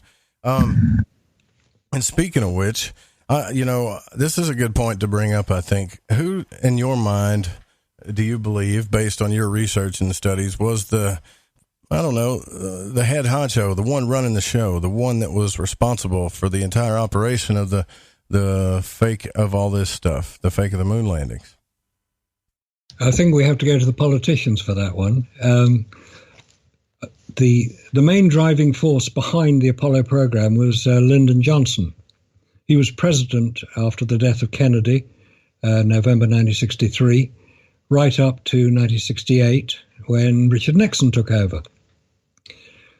By 1968, the whole Apollo program had been planned, budgeted for, and created, because from that time on, all of the equipment required, the rockets, the landers, the spacesuits, all that was required that we allegedly saw on television had all been done. So Lyndon Johnson would have been one of the main driving forces, but there had to be technical people as well who would have advised him how the problems were mounting, specifically following the fire on Apollo 1 in January 1967. Incidentally, the head of the Russian space program, the Soviet space program at the time, Sergei Korolev, had also died, so there was a bit of a vacuum at the top. Werner von Braun is a bit of a controversial figure at the head of the American space program. He was a German, a Nazi, used death camp labor. He was likely to have been accused of being a war criminal if he'd lived beyond his allotted time, where he died in 1977. Now, one of the major problems was how to convince the world, the American public and the world, that what they were going to be seeing live on television was real, because that was what had to happen. Now, how many people would have been involved in the fabrication of Apollo? We've already mentioned the TV pictures being transmitted from the moon, which basically couldn't have been. There wasn't enough power to do it, certainly not live and in color. As we discovered later on the Apollo mission, they were transmitting live color television from the moon. Not possible, physically not possible. And if any radio engineer is going to challenge me on this, I'd love to hear it, because nobody has done so yet. 240,000 miles you've got to transmit your television signal, and the inverse square law applies. You need several tens of thousands of watts to do it on Earth, so how many hundreds of thousands of watts would you need on the moon, which it didn't have? Anyway, there had to be some technical people involved. The head of NASA, up until, I think it was September, October 1968, was James Webb, after whom the James Webb Space Telescope is named. He was a driving force in NASA. He resigned just before the flight of Apollo 8, the first alleged mission to the moon. It didn't land. It just orbited around the moon about 10 times and then came back again. Why did the head of NASA feel a necessity to resign a couple of months before the culmination of his life's work? It seems a bit weird. It seems a bit odd. It doesn't add up. There may well be perfectly valid reasons why. And obviously he's held in high esteem in NASA now after they've named a very expensive space telescope after him. It could be that he wasn't prepared to go along with the fabrication. He felt it would be not fair on the people who were involved, and certainly not fair on the American public. Now, I mentioned these legendary live pictures from the moon, and that is what we all watched. That is why we believe that what we were being shown was real, because it looked real. Now, I've seen an 80-foot gorilla climb the Empire State Building. Dinosaurs. I've seen it in the movie. Yeah, me too. I saw it in a movie. We know that an 80-foot gorilla didn't climb the Empire State Building, but we were prepared to believe he was for the sake of the film. Is the same thing happening with Apollo? That we're being shown things, but instead of being told they're Hollywood at its finest, we're told, no, this is for real. These are Apollo astronauts. Here they are. These are our heroes. These are the people who are doing it. Believe it.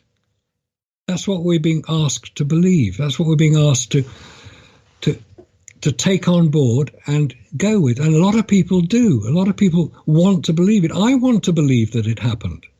I watched it. I do too. I'm sure people did. But in all fairness, I would say that if you believe, Marcus, and this is just playing devil's advocate here, but if you believe that the launch was real, but the rockets were lost in some other orbit, what could they have actually done at that point to prove to us that they were there, other than television, other than radio? I mean, in my mind, there's nothing that they could have done that would have factually proved it. No, that's that's one of the major problems. It's a question I get asked fairly frequently. Well, what will convince you that they did land on the moon? I say it's very simple. What will convince me is maybe the result of something like the X Prize, where Google putting up $30 million for somebody who could launch an unmanned craft to land on the moon, move 500 meters, and take high-definition photographs. And obviously NASA got wind of this and said, no, we've got an exclusion zone around Apollo 11. You can't come nearer than 2 kilometers. Well, put that kibosh on that one. If somebody could produce high-definition, indisputable evidence in photographs or film of something that man has put on the moon, I would believe it. And I'll shut up, apologize, and go away. But no, that hasn't happened yet. But somebody at this point is now saying, oh, they've done it already. They did it in 2009 with the Lunar Reconnaissance Orbiter. They took photographs of all the landing sites of the Apollo craft. Yeah, I've seen those photographs too. I know what Photoshop can do. And that's what happened. They were photoshopped images. But they're actually ridiculously stupid images, because the only way we know what we're looking at is because NASA, God bless them, have put whacking great arrows on the photograph saying Apollo 11 lander or ALSEP, Apollo Lunar Surface Experimental Package. Or look, we got the wheel tracks of the rover. We've got the footprints of the astronauts. Oh, wow. Of course that's real, we'll say. No, it's not. It's photoshopped. And you can tell it's photoshopped because the footprints of the astronauts are as wide as the lander. What are they, giants or something? 20 foot wide? Ridiculous. Absolutely ridiculous. Now, I expect most people will have looked on Google Maps and Googled their own house and looked at the car parked outside and said, oh, look, it's got a sunroof. I know which way it's pointing. Yeah, that's what Google Maps can show. And somebody at this point will say, oh, no, they're not taken from space, they're taken from aircraft just flying above it. No. If you look specifically for satellite photographs of Earth, you can see that amount of detail. It's called the GeoEye-1 satellite.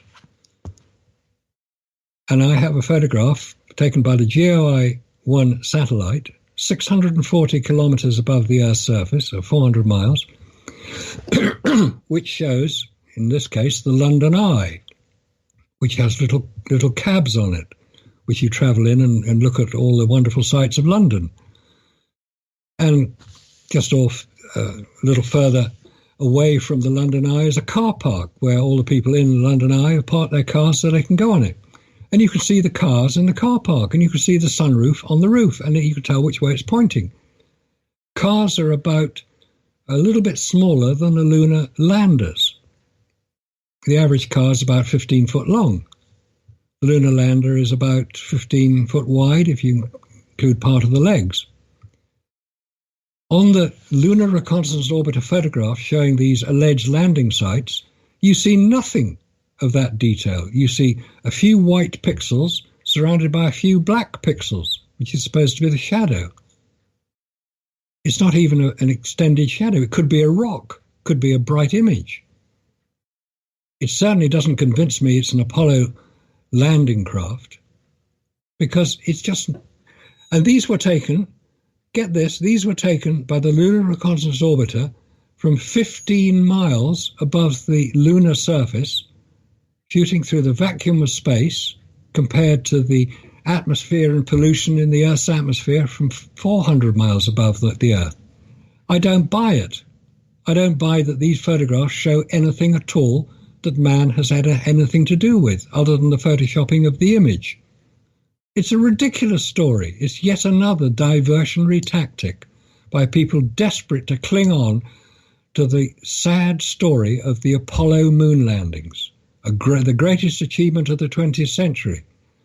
And here am I, sitting over here as dawn is breaking in the UK, so we're going to be okay for tomorrow. It's going to be okay. The sun is going to come up. Sitting here in the UK, challenging one of the great achievements of American technology. Well, I'm sorry if it upsets people, but do you want the truth or do you want the Disney-fied version?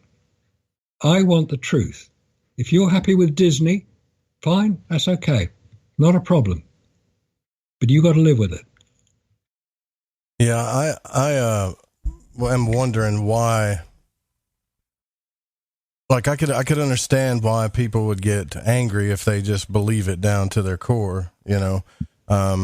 But I think this has to be about, at the end of the day, it has to be about facts, number one.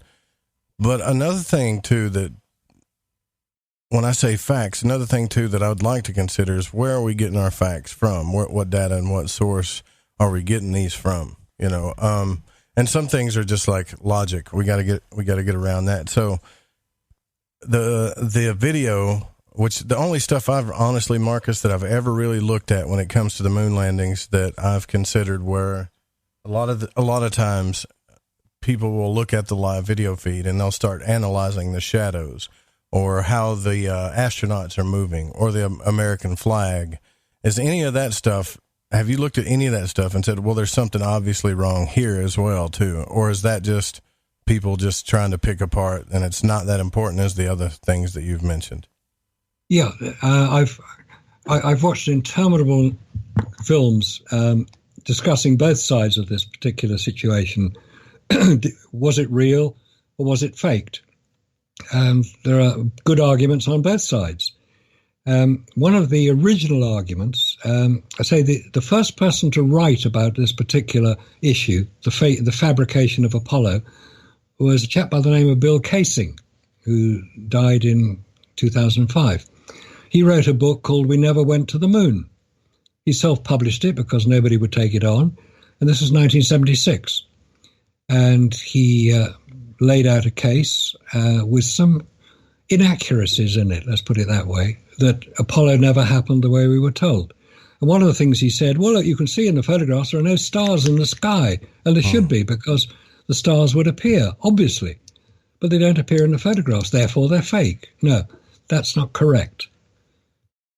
There are stars in the sky, obviously, we can see them even on Earth through the atmosphere, but they won't appear in a photograph because the photographic film, don't forget this is photographic film, not digital, photographic film is not sufficiently sensitive to record the directly illuminated surface of the moon and the stars in the sky behind them. And that is a correct explanation. So they won't appear. The question then is, well, why didn't the astronauts just point their camera up at the stars, open the shutter for a little bit longer, and take a picture of the obviously beautiful canopy of stars above them? But they never did that. They photographed Earth. We've seen the famous Earthrise photographs. But there are no stars in any of the pictures. No, there won't be stars in any of the pictures. This is photographic film. It's not sensitive enough to record the two different levels of illumination. The other point he made was, look, the flag's flapping. Obviously, somebody left the door open in the studio. No, that's ridiculous. Even NASA are not stupid enough to leave a door open. The flag is not flapping. The flag was unfurled. It was allegedly carried to the moon, and it was a standard issue, Stars and Stripes. It was about 3 or 4 foot long. And in order that it would show as the American flag, which obviously it would be necessary to do, and quite rightly, being proud of it, they wanted to show the American flag. And on Apollo 11, there are several photographs of the American flag being stuck in the ground, and it has a metal tube at the top which holds it out so it doesn't just fall against the flagpole and look a bit stupid. It's out, but it was folded up, and a lot of the creases in the flag still there, and that's why it appears to be flapping. The only time the flag is actually moving is when an astronaut is touching it, trying to push it into the ground. And he's sort of twisting it to drive it into the ground, so the flag flaps backwards and forwards. It's not flapping because there's a wind, it's flapping because it's being moved. Now, do shadows go in strange angles? In some photographs, you can see that they appear to go in pretty weird angles. There's a photograph from Apollo 17, which is taken by, I don't know which of the Cernan or Schmidt, which one who took it, doesn't really matter. But the sun is obviously behind the astronaut because you can see his shadow cast forward, and it appears in the photograph.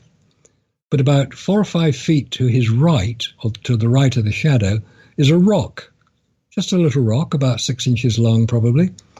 And that shadow appears to be at right angles to the astronaut's shadow, which wouldn't happen if it was illuminated by the sun, which we're told is the only source of light on the moon.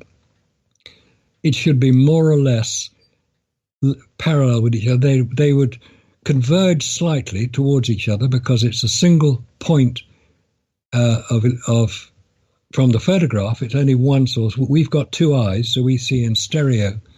We can see different, see in a slightly different way, and our brains interpret it for us. And if we look at something and we say, oh, it's the shadow being cast by the sun, our brain will tell us, well, that shadow is more or less parallel. Those shadows are more or less parallel. Like looking at a railway line and it goes off into the distance. We know that the railway line is parallel all the way as far as we can see, but it appears to come to a point. And that's what's called the vanishing point. There's a very good film made called Vanishing Point, by the way. Yeah, that is a good flick. Yeah, great cars in that film too. I think what I'm wondering is that if this is a classified secret run by just a small group of people, I don't know. I think it's hard to keep a secret that big. I don't think Stanley Kubrick was the only guy. It just doesn't seem right to me. You know what I mean? Like if this was all fake, if we have never put feet on the moon, somebody should have spilled something. With the way the internet is now and human nature, I mean, do you think humans can keep a secret like that? No, it's they've said it. They've said it. Many people have said it. It's no secret. But people don't necessarily want to believe it, so they don't accept it. Now, you mentioned Stanley Kubrick. He's been mentioned many times as maybe having something to do with filming of Apollo. All right. I personally don't think he was directly involved because he was far too busy working on his masterpiece, 2001: A Space Odyssey, which he was shooting in England at what's now called Boreham Wood Studios, quite close to where he lived. He didn't like flying. He was terrified of flying, so he always worked in the UK. And he did that for about 30 years. There are various little strange coincidences which come up periodically. One of them is his last film, Eyes Wide Shut, because when Stanley Kubrick was working, he had basically total creative control over the film all the way through to its release. And one of the things he specified for the release of Eyes Wide Shut was that its premiere should be held on July the 16th, 1999, which coincidentally is the 30th anniversary of the alleged launch of Apollo 11.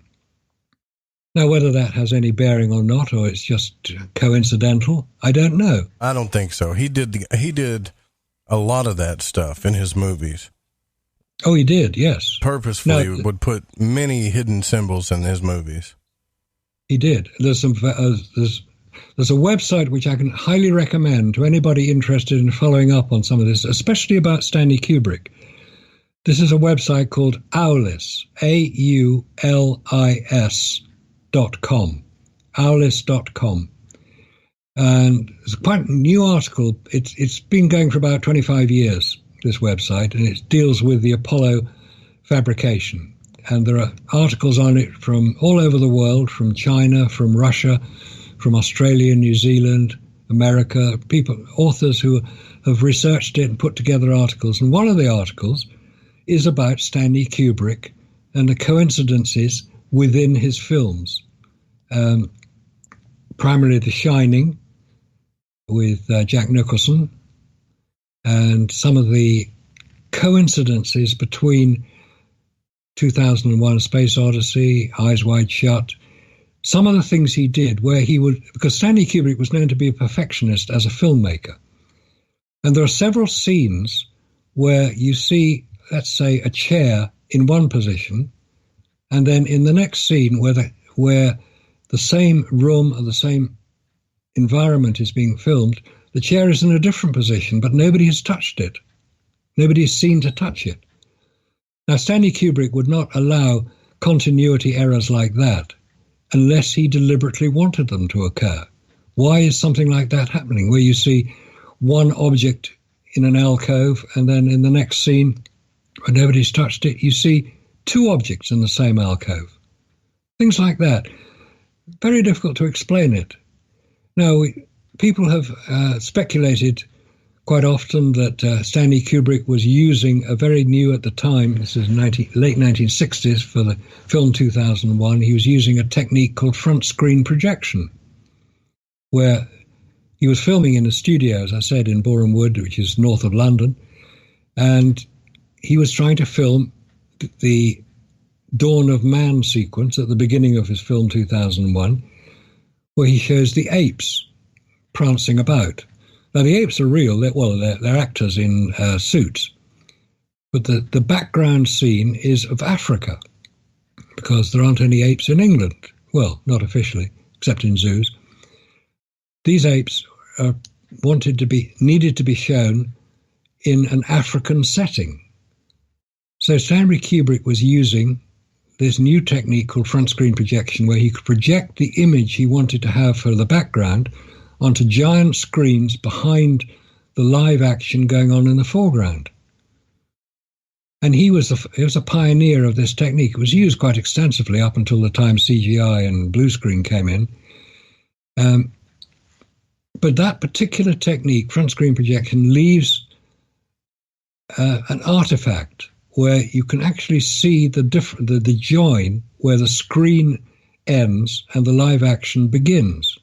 It's a line. It's only obvious when you start to look for it. And a lot of people have discovered the same thing on many of the Apollo photographs, where the rather bland mountains in the background appear to have a join where the quite detailed foreground is shown, where the astronauts and the lander and the rover are rushing about. Now, if these cameras, the Hasselblad cameras, which took these photographs allegedly, they are so good, or the lenses are so good, that the bland background should not be bland. It should be detailed, and it's not. It's not showing any detail at all. It's just showing a sort of grey mass with a few lumps of rock, maybe.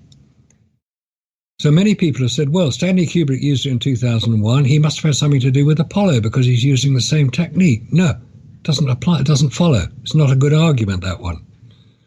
What you have to look at is who was the special effects director that Stanley Kubrick used, who also did the special effects on Blade Runner, Back to the Future. Many of the major special effects that were done at that time were done using models and real studio sets of models. In Blade Runner, there is a complete city scene, and we believe that it is the city, but it's actually a model. And when you see the picture of the model with somebody standing in it, it's quite obvious that it is. Back to the Future was filmed using models, miniature trains to push the car, things like that. Now, who was responsible for the special effects on 2001, Blade Runner, Back to the Future? It was Douglas Trumbull, who was one of the geniuses of special effects. He used models. This is the late 60s, 1970s. Models were what was used, what were used at that time. So were models used on Apollo? The answer is yes, they were. It's quite obvious when you know what to look for. But one of the problems with using models is that they have to look convincing, and that the perspective has to match what you think you're watching. We probably, many of us have seen the lunar rover. It's called the Grand Prix, where the lunar rover is sort of accelerated up to, I don't know what its top speed was, 12, 15 miles an hour. And it bounces around on the lunar surface. But if you look closely at it, you'll see that the astronaut in it, sitting in it, doesn't move. His arm does not move. It's as if it's rigidly contained. That's not the way that any human would work. It's a model we're watching, a radio-controlled model, a very good model, but a model nevertheless. Many of the pictures of astronauts on the lunar surface, allegedly on the lunar surface, are of models, of mannequins, maybe 2 or 3 feet high, if that, maybe a bit less, because in consecutive photographs, which were taken maybe a minute or so apart, they're in precisely the same position from one photograph to the other.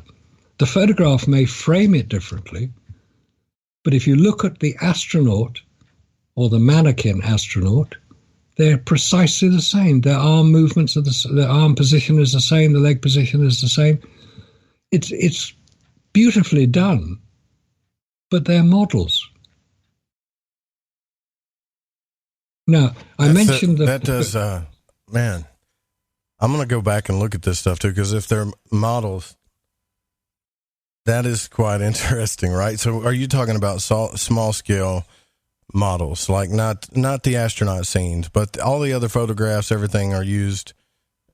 They couldn't have been small scale models. Like everything was done to scale, you think, right? Yeah, it was done to scale, and the set was built to scale as well, because it was a stage set.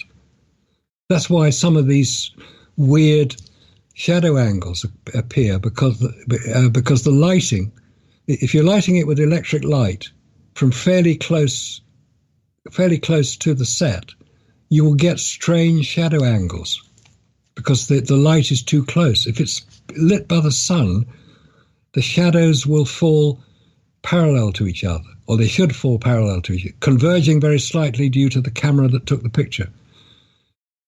But what we've got are models. They're mannequins. Oh. And the lunar landers are models. Very good models, but quite a lot of them are taken in the middle distance or the far distance. You can't see very much detail on them. You don't need to see very much detail on them.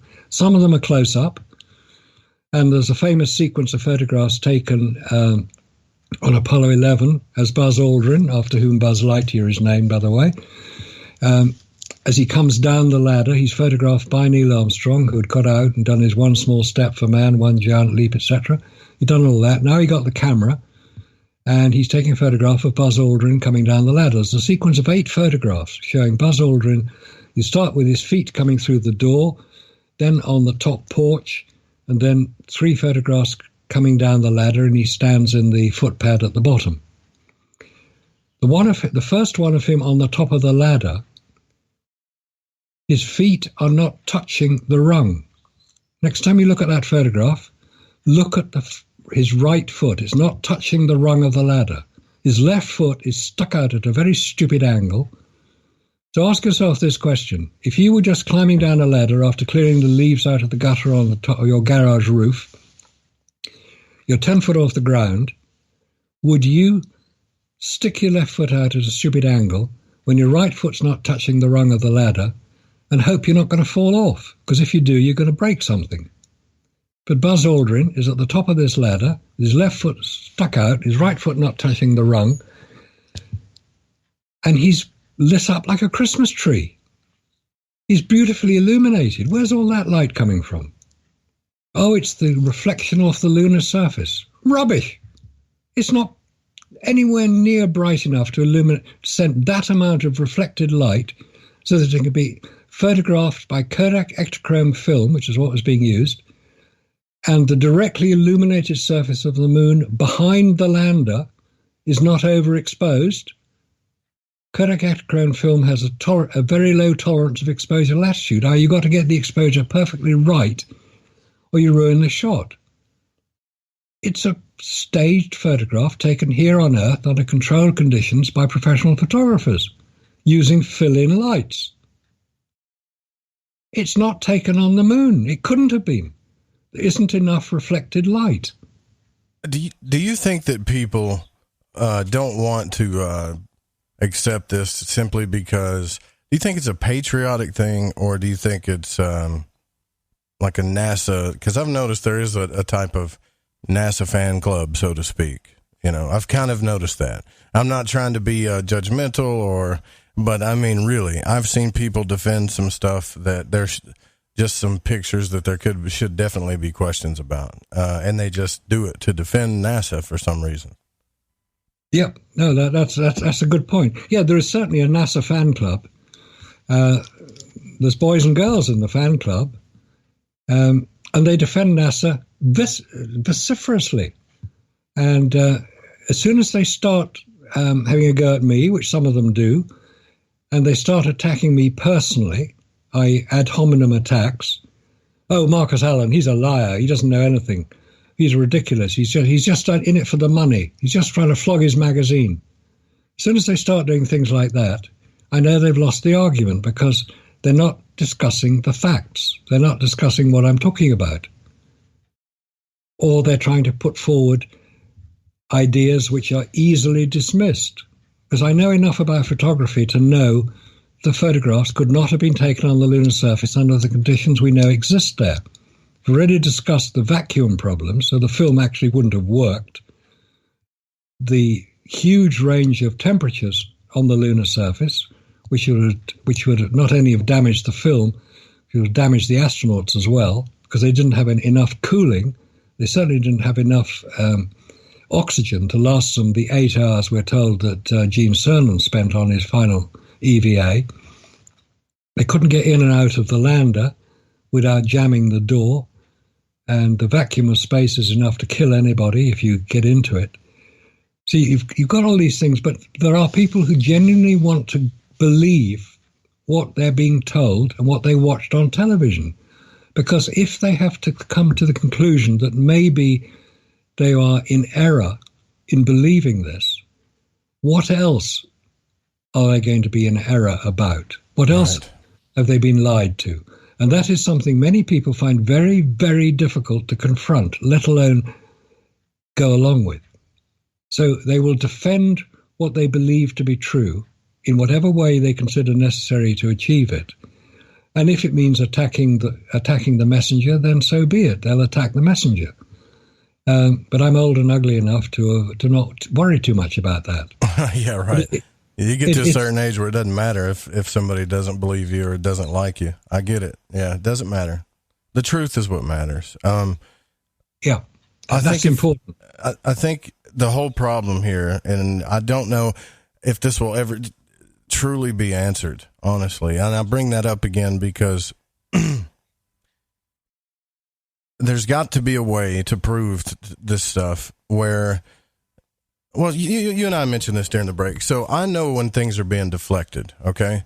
I know when answers get deflected quite a bit. I know when I feel like somebody's not telling the truth. You know what I'm talking about? When you're like, something don't sound right here. And that's right. Yeah. You start asking questions, and every answer that you get back is a deflection with some type of proof that could have easily been just tossed about, or it could have been manipulated quite easy. And then I have also had conversations where I, for my own weird reasons, okay, and I'm just bringing up the psychological aspect of this, for my own weird reasons, I thought maybe somebody'd be lying because maybe I had an issue with what they were saying, and it wasn't their issue at all. And most of the time, if it's a big debate, they can pull out proof that's pretty much undeniable. And then you feel like a jerk, right? I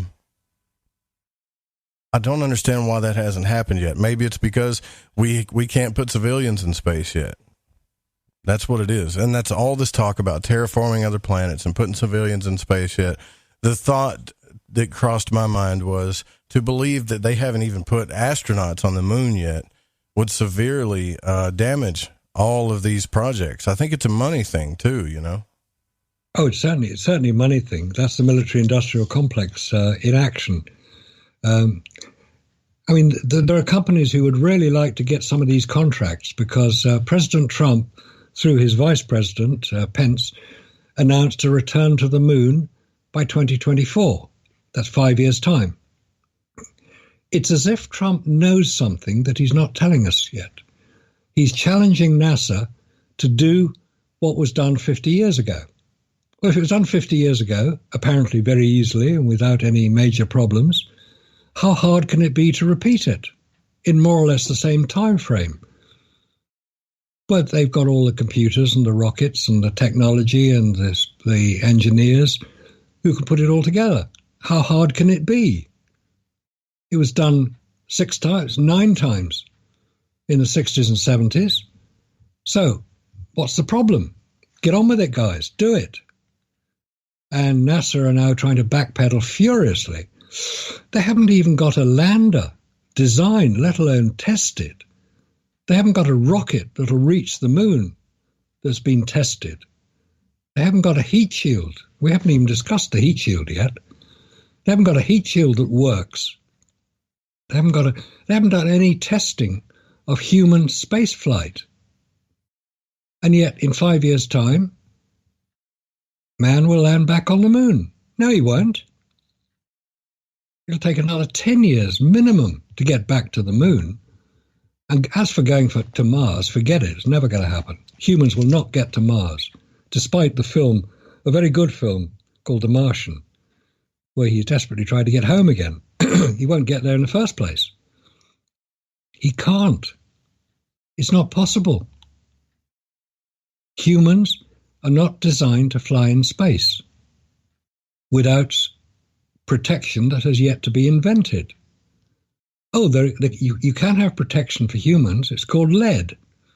You can shield them with lead. That's what technicians wear when you have your teeth x-rayed. They wear a lead apron to prevent them being damaged by the X-rays that are produced by the equipment that X-rays your teeth.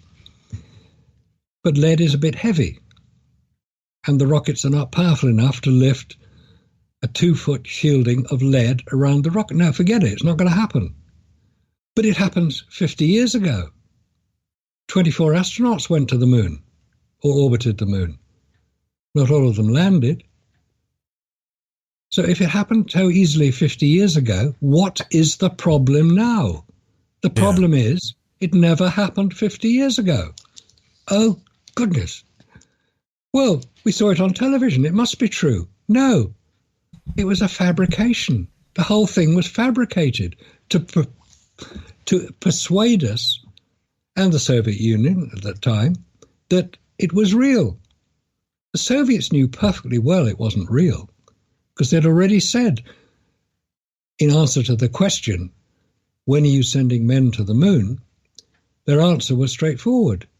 We're going to be sending men to the moon when we can ensure their safe return due to the dangers of radiation. They weren't going to do it. They couldn't do it. They couldn't protect their cosmonauts. That question was asked by Bernard Lovell, who was the head of the Jodrell Bank Radio Telescope here in the UK, who was tracking the Russian craft. He was tracking the Russian craft to the moon. There was a Luna 15, it was flying to the moon. It was an unmanned craft. Unmanned craft flying to the moon at the same time as Apollo 11. And in order to ensure that there wouldn't be any interference between the two craft, the Russians told NASA what their flight plan and coordinates would be, so there wouldn't be any interference. They were perfectly prepared to cooperate. Luna 15 actually crashed, but it was being tracked by the Jodrell Bank Radio Telescope because Russia did not have the deep space tracking network that NASA had access to. So Jodrell Bank in the UK were helping us with full knowledge and agreement of the UK and the US governments. But Bernard Lovell had access to the Russian space program, and that's why he asked the question. He was interested to know. Now, if I could get somebody to... Too far away from the mic here. If I could get somebody to come on one time, maybe with you, even if it was... I would do this pre-recorded if I have to, and have a gentleman's debate. Marcus, would you be willing to do that? Because I don't feel like I'm smart enough to debate you. I should have researched a little bit deeper on this, and I don't want to debate you to try to prove you wrong. I want to debate you to try to find the truth. Yeah. I mean, I don't want to just. I'll play devil's advocate if I have to get down to the bottom of it. No, I'd be delighted to do that. In fact, I've tried to do that several times. I take part in a series called The Apollo Detectives with a good friend of mine, Scott Henderson, who lives in Canada, and a couple of people in the UK. And we debate this stuff, and we invited somebody on who'd written a book to say that how all this Apollo hoax stuff was complete and utter nonsense, and he could prove it, and he'd written a book about it. So we invited him on to the program to discuss it and to be questioned, which he agreed to do. And he got asked some pretty hard questions, and he got so upset that he couldn't answer the questions. He said, I should have been given advance notice of these questions so I could research them. He said, they aren't questions you can just come up with an answer to it. I said to him, well, you've written a book on the subject, refuting all this that we're asking you. What's the problem? And he reported us to the UK broadcasting regulator for asking him unfair questions and making him look a bit of an idiot. An unfair question. That's not... There's no such thing as an unfair question in a debate, I don't think. And you could say it's impossible to answer a question, but you can say it in the debate and then move on, But unfair, I don't know about all that. Yeah. In fact, there's somebody else we invited on, and he refused to come on. The second person had also written a book refuting all the nonsense about Apollo being fabricated. So we said, well, come and tell us about it, debate it, we'll ask you some questions. No, he said, I'm not going to come on. So if you can find somebody who will come on, I'd be delighted to take part. In fact, I look forward to it. That's what you told me before the show started. If anybody wants to call in, there's not anything about the moon landings that he hasn't answered or can't answer in a way. I'm going to go back and scroll deep back into the chat room because somebody has put something in here that explains allegedly explains the television broadcast down to some technical specifics. Now, I don't know. I think I want to be fair about this, though. Have you had anybody to explain to you how the live broadcast worked technically? I've read various descriptions of how it's not possible, but not how it's possible. So if there's somebody who can come up with a logical and scientifically accurate explanation of how television pictures were transmitted from the moon using the battery power that was available to them, about 3 kilowatts, I'd like to hear it. Okay. Fair enough. I mean, I would too. I'd like to check it out. I'm going to go back and make sure, because so far back, I'm going to have to do it during the break. Because we do have a call-in line, though. It's a lot easier to do this if you just call in and ask. I think we've completely spoiled, took all the fun out of the radio show and spoiled the audience by the chat room. But there's no dumb questions. You're not going to sound dumb. Trust me, if anybody sounds dumb, it's me.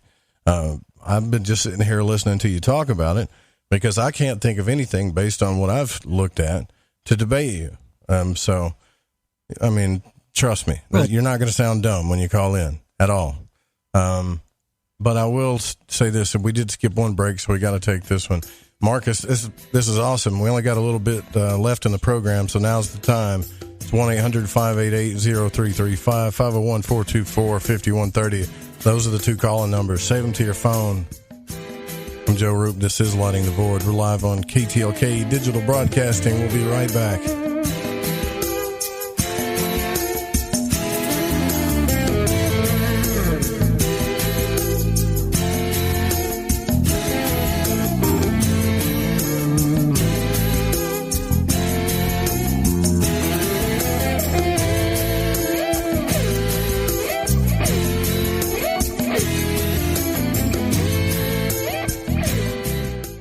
Thanks for listening to this broadcast. Need another late night fix? You can tune in every weeknight to Lighting the Void with Joe Roop on the Fringe FM.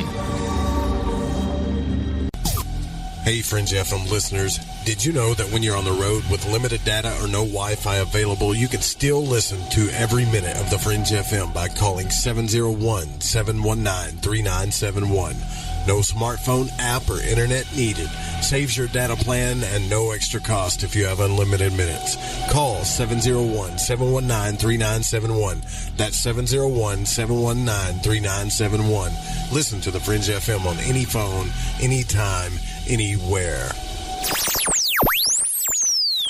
OMG! People are jumping on board to the Life Change Tea Regiment. Brew, steep, and drink for a gentle, taste-great cleanse. It's changing how they feel. See what everybody's talking about. Log on to getthetea.com. That's getthetea.com. Life Change Tea aids in digestive slowdown and helps people get moving down a healthy path. We won't make claims. We'll just let you decide. Experience is much better than a commercial anyway. If you want results, log on to getthetea.com and purchase your super strength cleansing tea. You won't be disappointed. And if you're looking for some mind-body suggestions, go to YouTube and punch in the search bar Health Matters Now. That's Health Matters Now. Put power into your health now. So, getthetea.com. That's getthetea.com for super strength tea. And YouTube, Health Matters Now. That's Health Matters Now for valuable suggestions. Getthetea.com. The tea that makes you go. What's up, Joe? Hey, man, I just wanted to say your show, dude, keeps getting better and better and better. I love Lighting the Void and the Fringe FM. Listen, I want to tell you about G.I. Joy from GetTheTea.com. It's the best alchemical concoction of goodies for your stomach and digestive system I can recommend, and that's all based on my experience. Packed with colostrum, acidophilus, aloe, peppermint, and turmeric. If you do your own research, then you know this is the bee's knees for the stomach and digestion.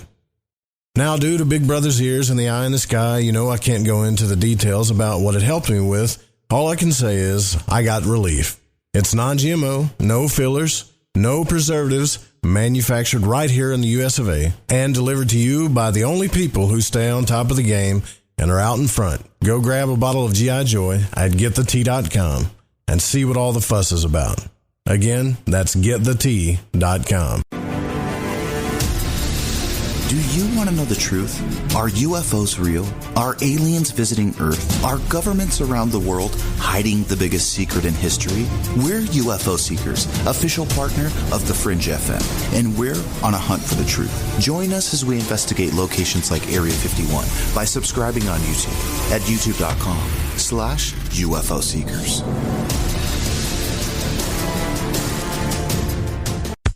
Hey, Google. I would like to become more intelligent about the unknown world around us, but I don't have time to read or go to school because I work all the time. What do you recommend? Try listening to Lighting the Void. It's the best way to become more intelligent about the unknown world around us. Besides, I happen to think Joe Roop is the most handsome voice in radio. Listen Monday through Friday 9 p.m. till midnight Pacific time on the Fringe FM. Plus, you will hear a bonus feature called The Stranger Than Fiction News, reported by Vance Nesbitt, news anchor and sorcerer. With all this information in one location, you are guaranteed to be more attractive to others in your social circle because you'll beam with intellectual wisdom. I think I'll try that. The Fringe FM isn't just a radio station. We also provide services for all your audio production needs. If you're interested in live radio or pre-recorded podcasts, we're here to help. We even do audio enhancements and voiceovers if needed. If you want to do a podcast or live radio show and even want the option to syndicate on terrestrial radio, from simple audio file enhancement to live production and call screening, we have you covered. We have worked with some of the best professionals in the business in order to provide coaching instruction for content creation, show structure, and more. Contact The Fringe Digital Media for more at info@thefringe.fm. That's info@thefringe.fm. Or call 501-777-5631 for a consultation. Data running low? Hear the Fringe FM anywhere, anytime. Call 701-719-3971, courtesy of TalkStream Live.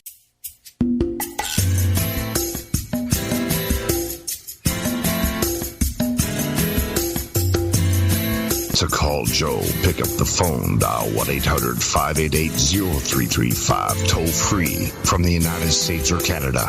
You're listening to Lighting the Void Radio.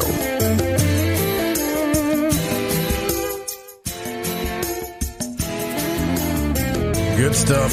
Thanks, Kurt. Appreciate the welcome back. Or Dawson. Anybody seen Kurt? My voiceover guy, the guy with the deep voice. Tonight we're here with Marcus Allen. We're talking about the Apollo moon landings. You can call in. Marcus is welcome to any challenges, and he believes to this day, if you've been paying attention, that nobody up to this point has put their feet on the moon. And he's welcome to any challenges and any questions. And he's was talking before. Actually, you've tried to debate many people, and it just didn't really work out. I guess people don't like your answers, Marcus. But Russell is on the line, and Russell has. I'm very glad somebody did call in. It's okay to call in and ask a question. And Russell, what's on your mind? And thanks for calling in.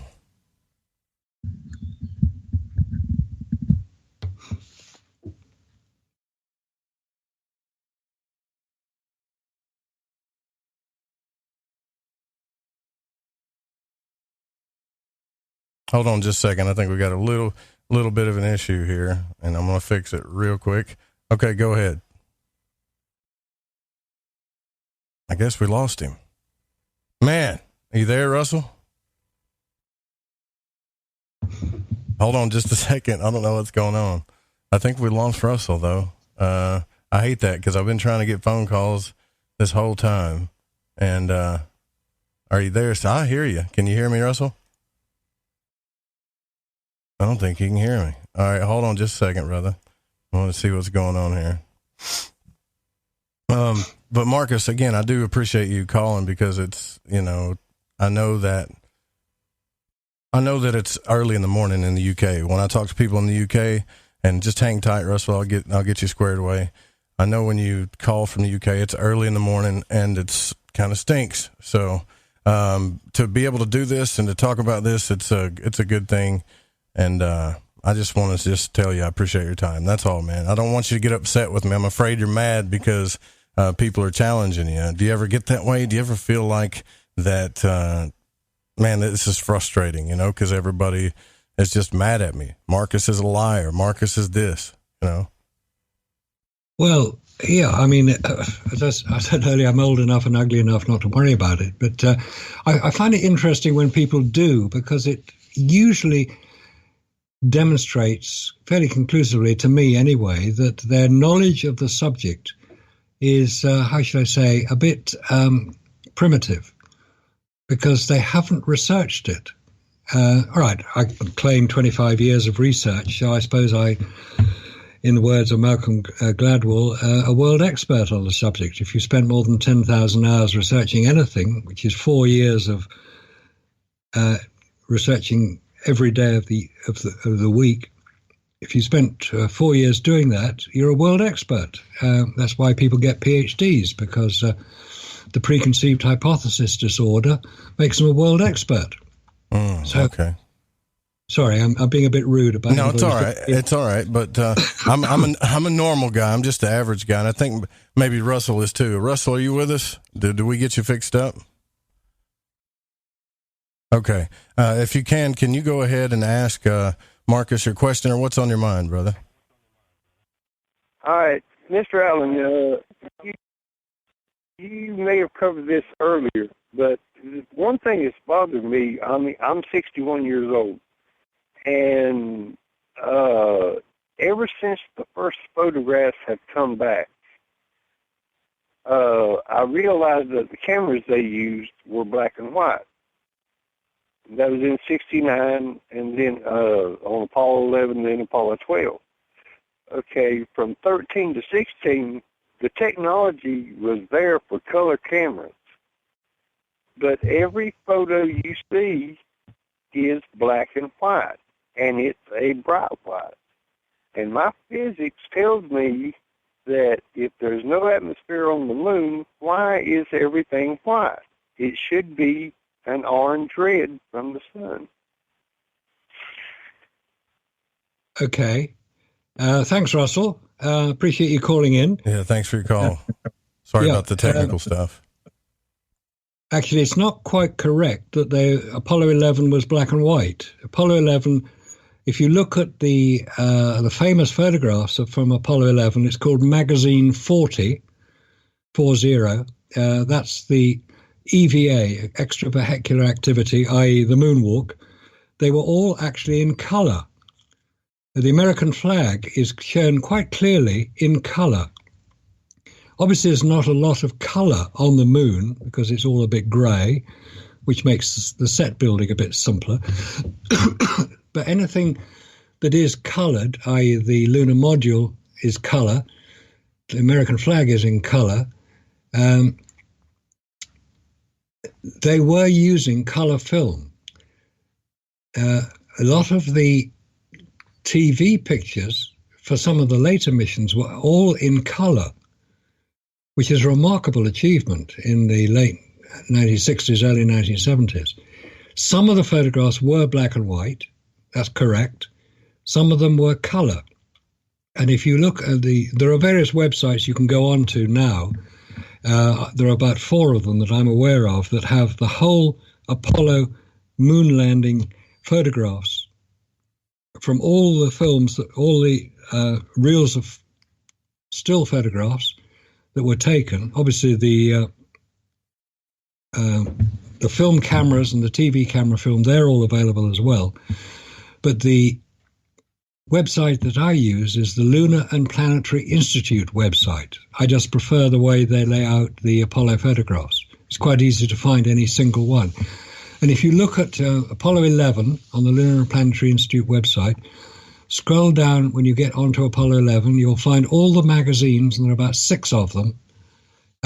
They're not numbered in sequence, surprisingly, But magazine 40 is the magazine that contains the 121 photographs taken on the lunar surface, and they're all in color. There are some black and white photographs, yes. There are some black and white film. The Maurer data acquisition camera, it's a 16mm film camera, which was filming the whole time the Apollo 11 astronauts were on the lunar surface. That is black and white. But it's film, it's not TV, it's film. It's not a video. There was a video camera on the moon, and that was what were taking the famous photographs of them putting the flag up and saluting the American flag and walking around on the lunar surface. That is a video camera made by Westinghouse. And that was transmitting live pictures back to the moon, back to Earth from the moon, which is what I challenge, unless any TV and radio engineers can correct me on this, that what amount of power is required to transmit a television picture over 240,000 miles? Quite a lot, actually. But yes, in answer to Russell's question, they weren't all black and white still photographs. They were black and white film photographs on Apollo 11, but many of the later ones were actually in color as well. But because there isn't a great deal of color image on the moon, except the American flag in many cases, it's quite easy to assume that they must be all black and white. No, they're not. Yeah, that's a pretty good question, though. I didn't even think of that. And thank you, Russell, for calling in. I appreciate it, man. Very, very good question. I don't want to, I don't want anybody to think that, see, that wasn't a dumb question. Although to you, it's probably, Marcus, something very simple. But to layman's like me, it's like, yeah, there is a lot of basic things that don't make sense, at all. Really don't. And I wanted to bring this up too, one thing, because I wanted to see what your thought on this was. Now, this is for the television downlink, right?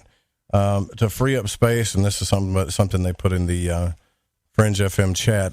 This is DJ, and I think Eric as well. But to free up space for television downlink from the lunar module, NASA removed the ranging code and changed the modulation from phase to frequency, and this freed up 700 kilohertz of bandwidth for a television downlink on the USB signal. Now, the problem was that this wasn't enough bandwidth for the standard video camera of the day that transmitted 525 scan lines of data at 30 frames per second at 5, I guess that's megahertz. So instead, NASA would need a slow scan camera optimized for a smaller format, 320 scan lines of data at 10 frames per second that could be transmitted at just 500 kilohertz. Now, I don't know if that makes sense to anybody. Does that make sense to you? Yes, basically, I understand what he's saying on that. And that's why there was a problem when it was allegedly received at Honeysuckle Creek in Australia, who were the only station that could receive the signals at that time because of the position of the Earth in relation to the Moon. Those signals, because they were slow scan, had to be upgraded so that they could be transmitted onto the NTSC network in America and around the world, which they were. And there was various equipment, we're told, was created in order to do that, so that what we saw was, though it was an original slow scan, it became a regular scan. It was doubled in speed almost, which meant duplicating every photograph, every image of the video. But my question is, how much power was required to transmit that? Okay. Describe the bandwidth. Yes, I get the bandwidth. There was a degree of bandwidth, but it still needed power to transmit it, to basically send it from the transmitting station, which was the lunar module, not the command module, which had more power available. This is the lunar module, which ran off batteries, not fuel cells, which the command module ran off. They ran off basically big car batteries at, I think it was 29 volts, something like that. So how much power would be required? And because there was nothing to recharge the battery or to replenish the battery, there weren't any solar panels on the lunar module, so the batteries had to just have as much power available as they had, and then they would gradually run down. I mean, we all know that batteries run out of power after a while, and you have to recharge them. So my original question was how much power would be required, not necessarily the bandwidth. I understand that, and that would presumably match what was available. But the power to drive that bandwidth across the 240,000 miles of space, taking into account the inverse square law, where it falls off at double the power reduces by the square of the distance. You need an awful lot of power to bang it out to start with, I would have thought. But maybe I can be corrected on this, and if I can be, I'd like to hear it. Well, S-band is what I think they used, like what Markham was saying, low. It was microwave low power. But I was looking at that since you asked that question, and I'm trying to find it myself. And for the most part, what I'm finding is more people are talking about, the bandwidth or the shrinking of bandwidth than they are talking about just the power itself. It's the power. There's an interesting film on YouTube called, I think it's called TV from the Moon, Are You Insane? Which explains it in considerable detail about the power required, not necessarily the bandwidth, but the power to drive it to start with, because that's what you have to have. There has to be some form of energy put into the transmission, and it's that energy which is in dispute. And there's some very technical formulas which you can use to calculate the amount of power required to drive any form of transmission over any distance. And ironically, on this particular video, the answer came out at something like 60 billion watts would be required. Now, I don't know if that's correct or not. That don't sound right, but it does make sense that it would need to be quite a bit, though, I would think. Yes, exactly. That's the main point I'm making, that it would need quite a lot of power. But quite how much, and was that available on the lunar lander, is the question.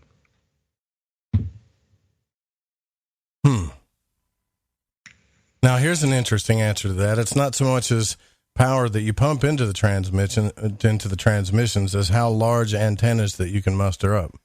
Both Apollo and our current Mars mission use really large antennas Earthside, which means that you can get away with far less power output, especially from the downlink. But it still doesn't tell us. Okay, here we go. Apollo used about 20 watts. The total power available from the fuel cells and the service module was about 4 kilowatts. Now, this is supposedly on Wikipedia. If you look at Wikipedia, and it talks about unified S-band links, Apollo Command Service, and Wikipedia, they used 20 watts is what it's saying. Well, would 20 watts be sufficient power to transmit over that distance to be received on Earth? I don't know. It's one of those questions that I would love to have an answer to. I mean, that's what is said. I mean, whether you believe Wikipedia is the gospel truth about everything, I'm not sure that many people would agree that it is, because many of the things can be changed. Now, if that is the case, fair enough. It's the case. But where is the evidence that that is what was actually done? Yeah, whether right. 20 watts is sufficient. There's, talking about watts and receiving information back on Earth from the moon, there's one area we haven't covered, which is something that many people will put forward as definitive proof of Apollo, are the famous retroreflectors, the mirrors left on the moon by Apollo 11, 12, and 14, or maybe 15. These famous reflectors, which the Mythbusters show demonstrated, to their satisfaction anyway, that you could fire a powerful laser at the moon and get a signal back. And their claim was that you could only get the signal back if it had hit one of these famous retroreflectors, because it would reflect the laser beam, which they fired at the moon, back to the origination point, i.e. the telescope that fired it. And it could be picked up, and they showed what looked like fairly convincing evidence that there were increased activity in this particular demonstration, showing that there had to be a mirror to reflect the signal back.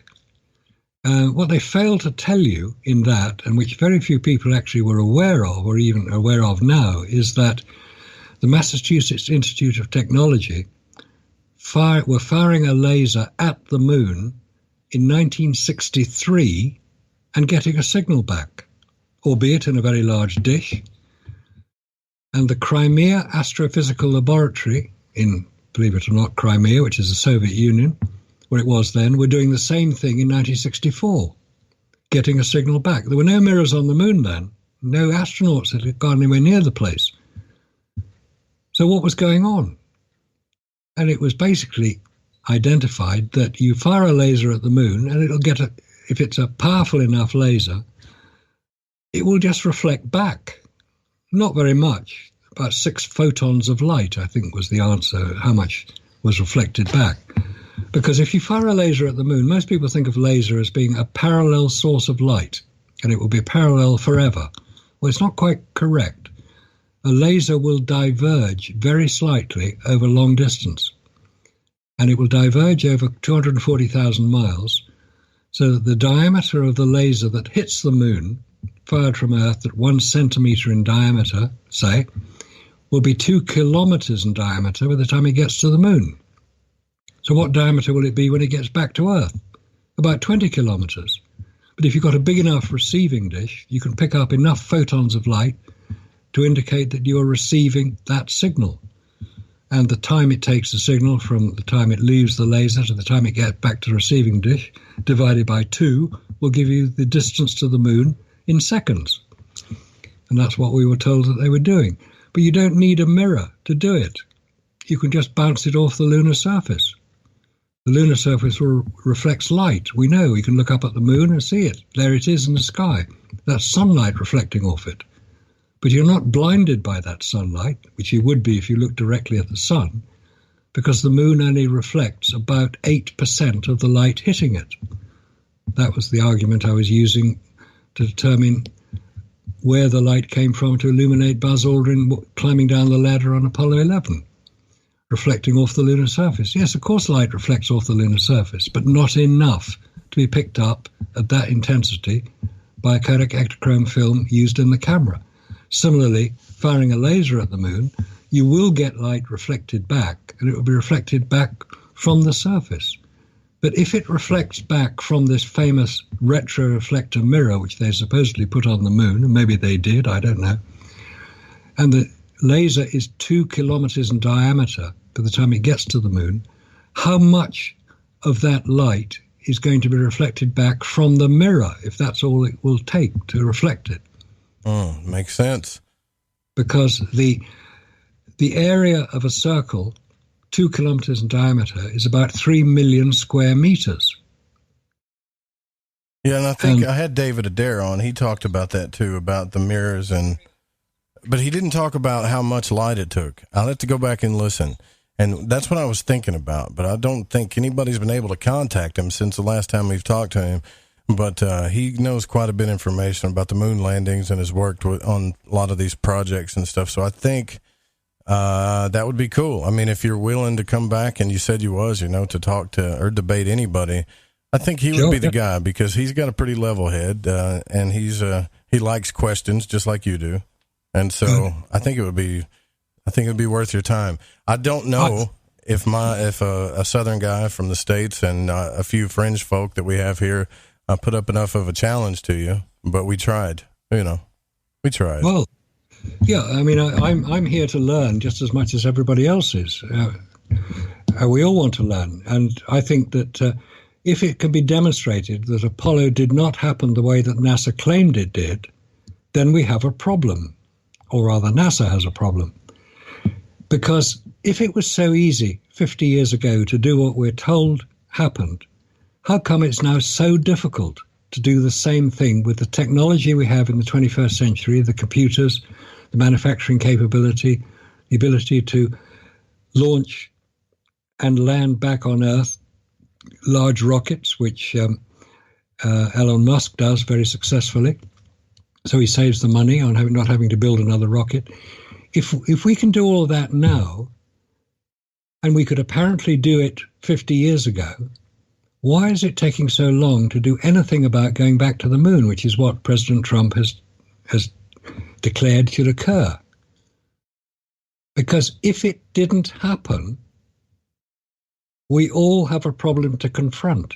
And the problem is that we believed something was true when it wasn't.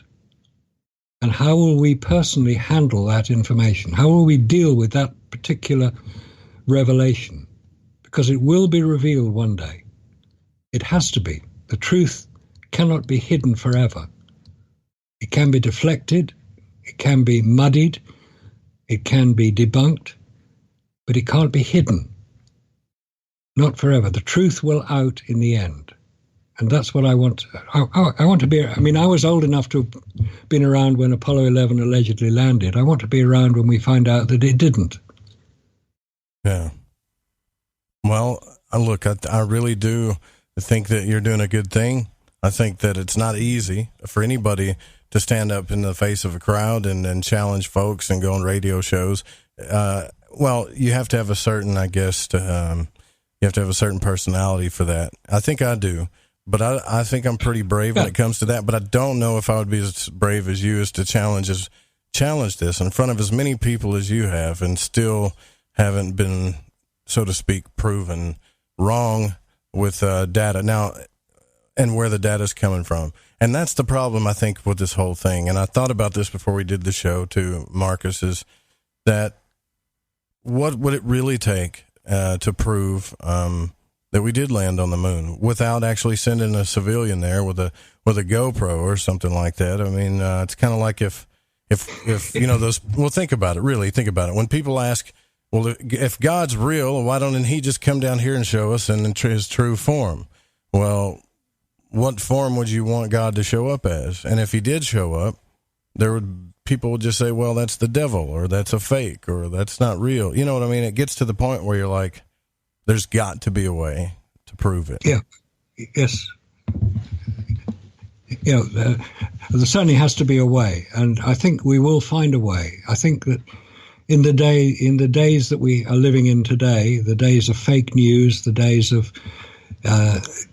dissembling politicians, the days of protests, the truth will eventually come out because it can't be hidden forever. There are people who have vested interest in maintaining this particular story. There are people who will be very upset if when the truth eventually comes out, because their life work will appear to have been in vain. No, it's not. If people worked on Apollo, and we mentioned right at the beginning that the 400,000 people who worked on Apollo were doing the very best job they could. A great deal came out of all the testing, all the manufacturing, all the designing that went on. A great deal came out of it, a great deal that is of benefit to the human race. But what we need to have is honesty with the result of that incredible achievement. Now, whether that will come out in my lifetime, I don't know, in your lifetime or in the lifetime of our children and grandchildren, I expect it will eventually, because the truth always comes out in the end, no matter how well hidden it is or how protected it is. I hope it does, because that is the only way that the human race will actually advance. I hope it does too, Marcus Allen. And do you have any links or anything where anybody can go see a more detailed talk or a show that you would recommend to anybody to go listen to on YouTube? Okay. What I would say is, if anybody wants to contact me directly, go on to nexusmagazine.com. There you go. That's the website for the famous Nexus Magazine, the legendary Nexus Magazine. Buy it anyway. It's on sale. If you want to watch any of the presentations I've done, if you just go onto YouTube and put Marcus Allen Moon, you'll bring up quite a number of them, several radio interviews, a few filmed interviews. In fact, probably the best filmed interview I've done has been taken down by YouTube. It was done. Of course. It was done about 18 months ago in Manchester in the UK, in front of an audience of 500 people. But similar talks are available. Did we land on the moon? Apollo moon landings, fact or fiction? That will produce some. If you go onto the website I mentioned earlier, AULIS, AULIS.com, that has a lot of detailed information from Soviet scientists, Russian scientists, Australians, Americans, people all around the world contribute to the website. There's some very interesting information I can certainly recommend people check out on that. And also another website called moonfaker.com.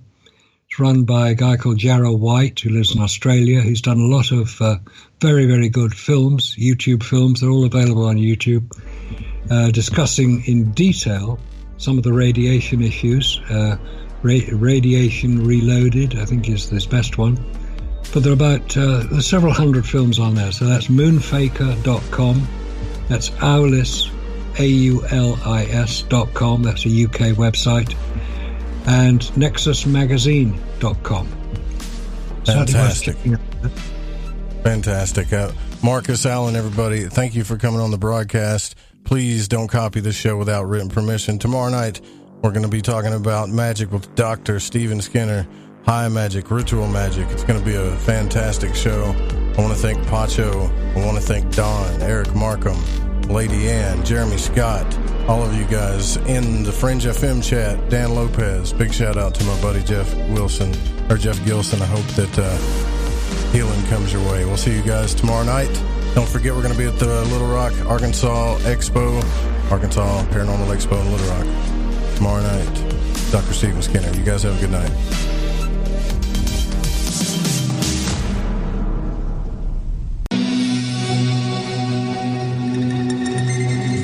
And opinions expressed on this program do not necessarily reflect those of the Fringe FM, KTLK Digital Broadcasting, its sponsors, affiliates, or staff. Listener discretion is advised.